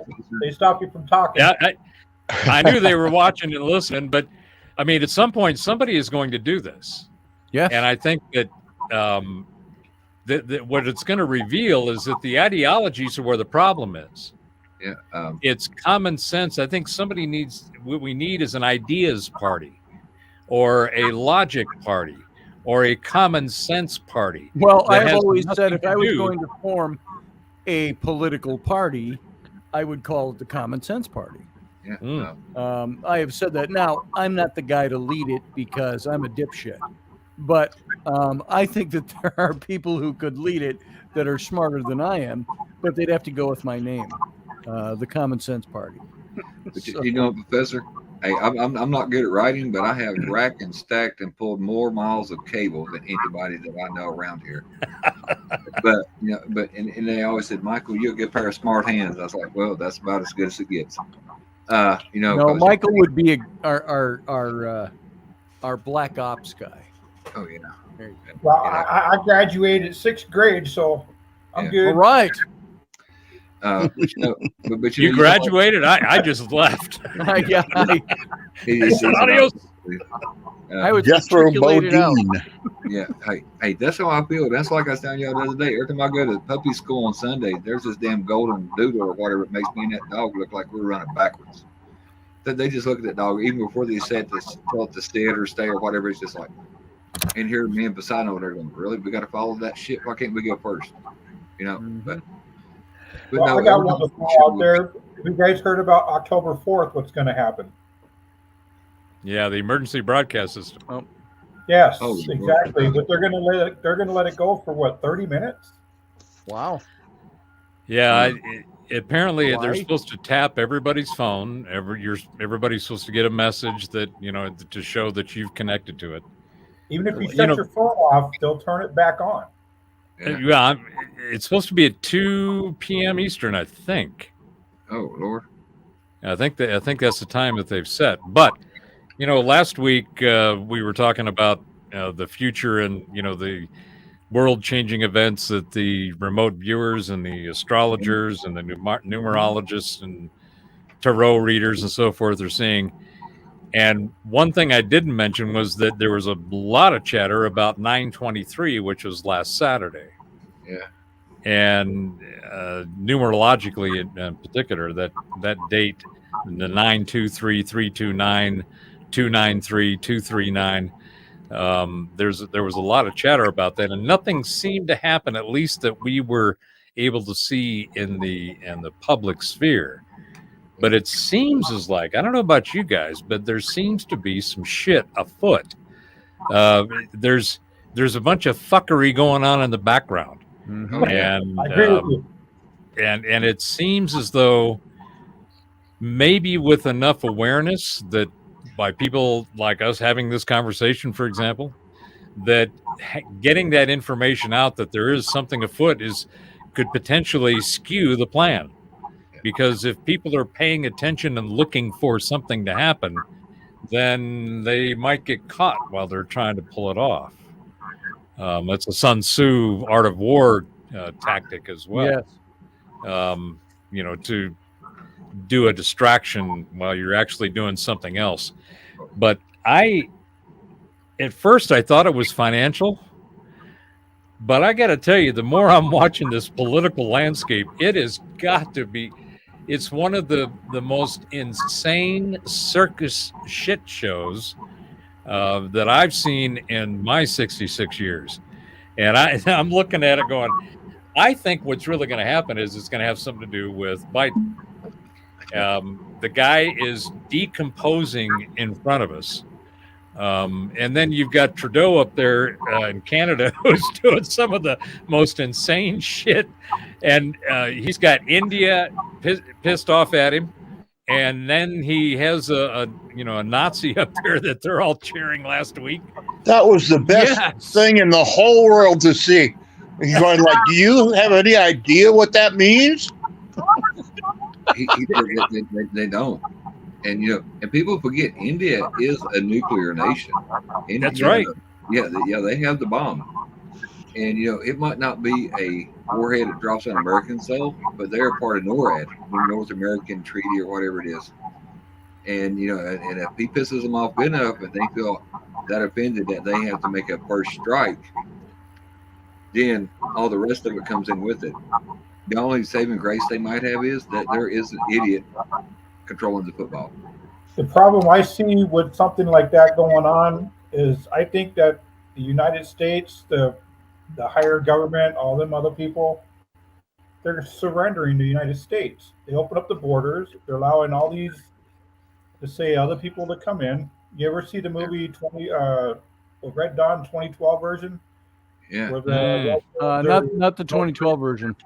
Where they fly in and just drop the soldiers in. They don't have to bring any vehicle because they're already here. Oh, Red Dawn. Yeah. Yes. They're already I here. mean, all you got to do is look at the folks that are lined up and going through the border, and they're all military age men. You don't see families, you don't see women, Exactly. right? So what they're doing is they're setting up these cells in the United States, and they're going to attack from within. Simple fact. If you look at pictures of people coming in as refugees to other countries from the Ukraine, father, mother, little kids getting their families to safety. You look at who's coming in here, and it's almost all military age men. Mm-hmm. Exactly. And where are they going? Everywhere. Exactly. They're paying for them, from what I've heard. And I've seen the stories, but what am I to say? That they're paying for them to go to these places all over the United States. And to me, it seems like they're building up what you call those little sleeper cells when the time hits. Yeah. Hey, Professor, have you heard of Dr. Savage, Michael Savage? Oh, yeah. I've been listening to him for over 20 years. Yeah. That's what I was going to say. But 20-some years ago, he was preaching borders, language, and culture. You cannot have a country without your borders being secure. Secure your culture and your language. Yeah. And he said when you had to start pressing one for English, your primary language, and everybody's like, oh, no, he's an asshole, be inclusive. And one of the things I just learned in critical thinking, one of the things is called a slippery slope. And, and it can apply to a lot of things. Well, let's just give them a little bit. If you give them a little bit, they want a little more. Yep. Well, that wasn't. And it never goes back. And it never goes back. Oh, let's give them a little more. And then my professor asked me a question. What was it? Difference between persuasive and manipulating something? Can you have a persuasive conversation, or are you manipulating the person or the narrative? I get it. You want to persuade people to vote for your party, but it seems like to me that they have went on the other hand and started manipulating people's fears, and it overrides common sense. Then they're able to do shit in the open and not hide it. You know what? Well, I completely agree, and I think that's actually been going on for at least 3 decades. The infiltration of the parasites, intellectual and mental parasites, into the school system, and it's not education; it's schooling. Yeah, those are two different things. Yeah, it's indoctrination. Yeah, and it's like Twain said: "I never let my schooling get in the way of my education." Yes. But what they did is they swapped out how to think with what to think. Yeah. And it became easier to get along and to make, navigate through reality and create a life by utilizing what you were told to think. Yeah. When you look at, as far as I'm concerned, we are watching the complete, not only the meltdown of the political system, starting with the left-leaning side of the two wings of the same bird. Oh yeah, those guys are eating themselves from within, and they're doing it in full frontal. I mean, they've gotten to the point to where they are so blatant in what they're doing that you can't hide it anymore. Yeah. But we're also seeing the complete meltdown of the fifth state, right, which is the media. We no longer have a system of checks and balances because we don't actually have a country, we have a corporation. You know, what was it in Vietnam? When Cronkite came out and said the war is unwinnable, that's when they decided to pull out. But years ago, I was a young man, and I lived not too far from Cherokee, North Carolina.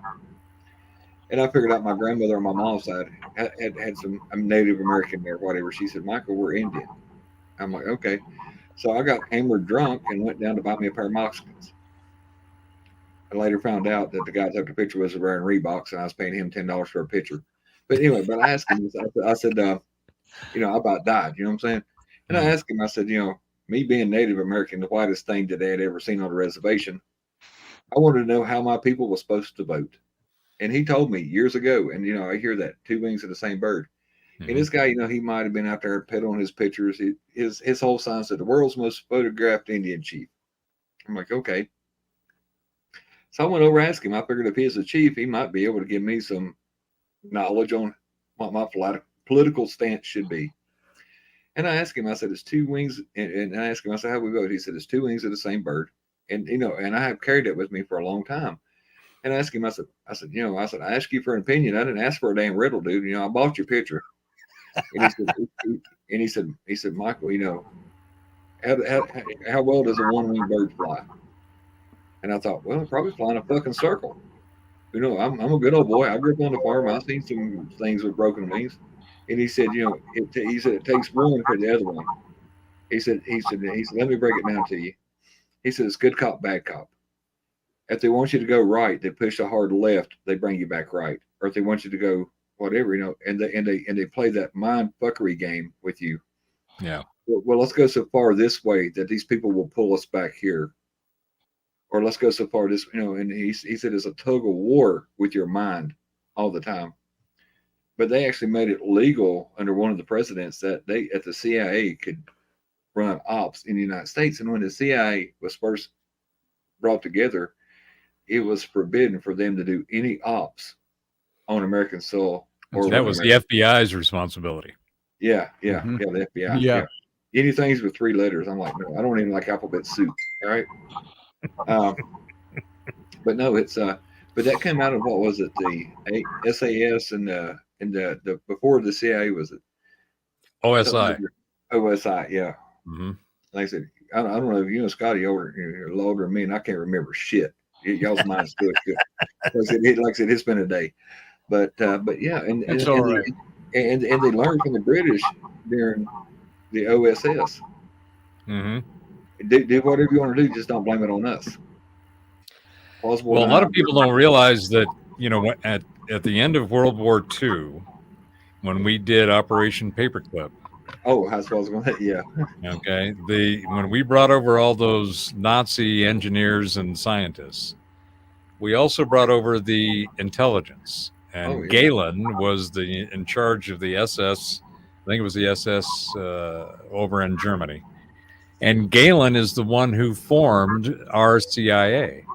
In fact, the entire intelligence was initially, he got control because we wanted to get intelligence back into Germany. He had his network there. So he convinced them that, well, I'll do that over there. And because they're all my guys, and we'll go ahead and do that here as well. So the actual history of our intelligence systems and the institutions, when Truman realized what had happened, he said, look, this is going to be a disaster. And he, you know, when Eisenhower came out after Truman and said, okay, you got to watch out for the military industrial complex, they had already gotten their claws into the governmental system. Well, from there, they got their claws into the corporations. And it was kind of a nasty marriage that they needed to do because they knew they could control everything if they had those relationships. Well, now we don't have a country. We have corporations. We have a corporatocracy.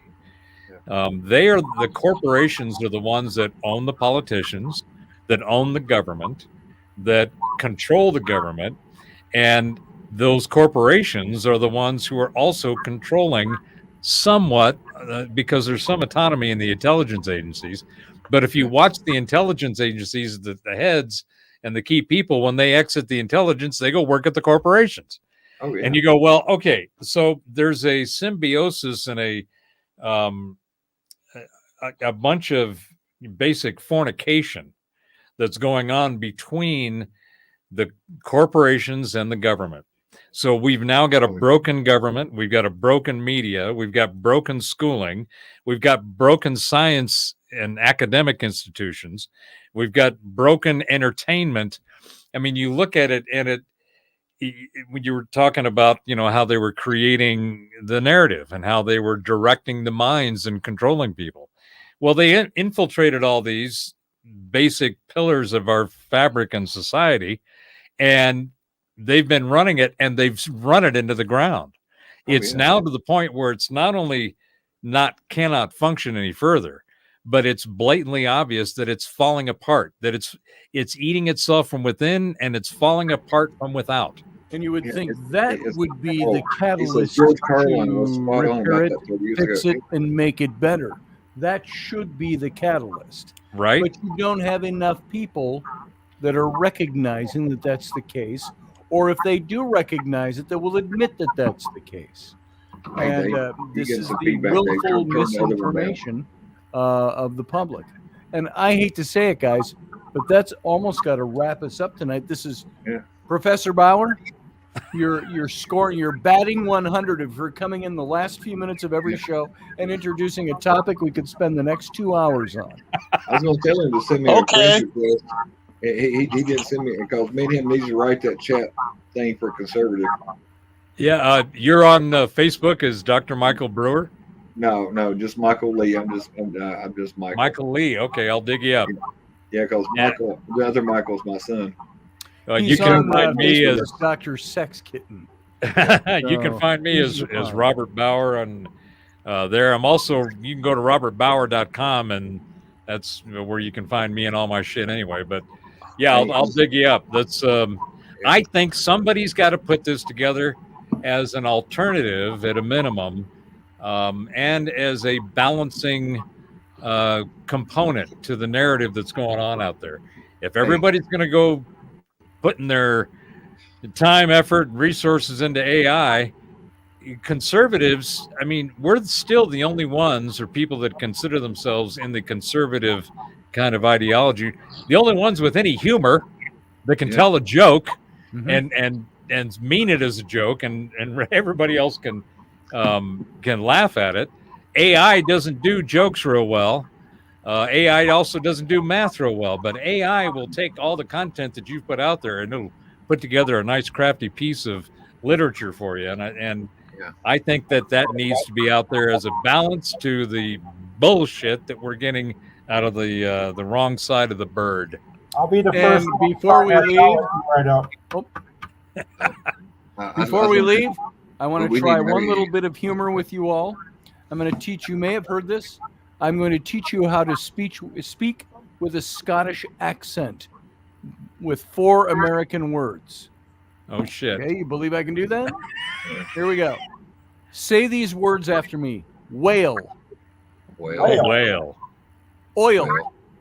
Oil. Beef. Beef. Hooked. Hooked. Well, all be fucked. Whale oil be hooked. Say them all fast. Whale oil be hooked. Well, all be fucked.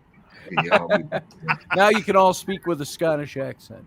I've been wanting to do that for a long time. Thanks for that lesson. There it is. You're welcome, and you know where to give me credit. I know where to go get more. Where to get more. There's more where that came from. Since you guys are all selling books, James Tarr, you can find him on Amazon, the Fallen Empire series, beginning with the collapse. And for some reason, the thread of those 3 books is running through our conversations. Ah. Yep. But I highly recommend him. James Tarr. It's the best of his work. Good to know. How do you spell his last name? James Tarr, T-A-R-R. T-A-R-R. Awesome. Tar. As in Johnny Tarr. James Tarr. Yeah, awesome. All right, gentlemen, I'm going to let you go one by one. David, since you were the last one. No, you weren't the last one. No, you were. No, Professor Bauer. No, I am. Get rid of me. Professor, I'm getting rid of you first. Yeah. Cheers, brother. gentlemen. We'll see Take you again care. soon. And then, David, you're next. See ya. Yep, he's there. Yep, he's there. And Uncle John, Oh, that'd be me. Yeah, good yeah. to see you tonight. Love you, brother. We'll talk soon. Yeah, John said, And Michael, present. good Yeah. to see you. We'll see Yeah, you later. did Have a you good hear me? night. He said present. Yeah, When you said present. his name, yeah, present. Yeah, thought he was running Hey, for governor. get out of here. See you later. All right, everybody else, I want to thank you for being part of the show tonight. Thanks for listening to the radio show part of it, and for being part of the Captain's Cabin. And we'll be back again on Friday, day after tomorrow. And so make your plans accordingly for 9 p.m. Friday evening. So thank you for being here. And all of you, once again, live long and prosper.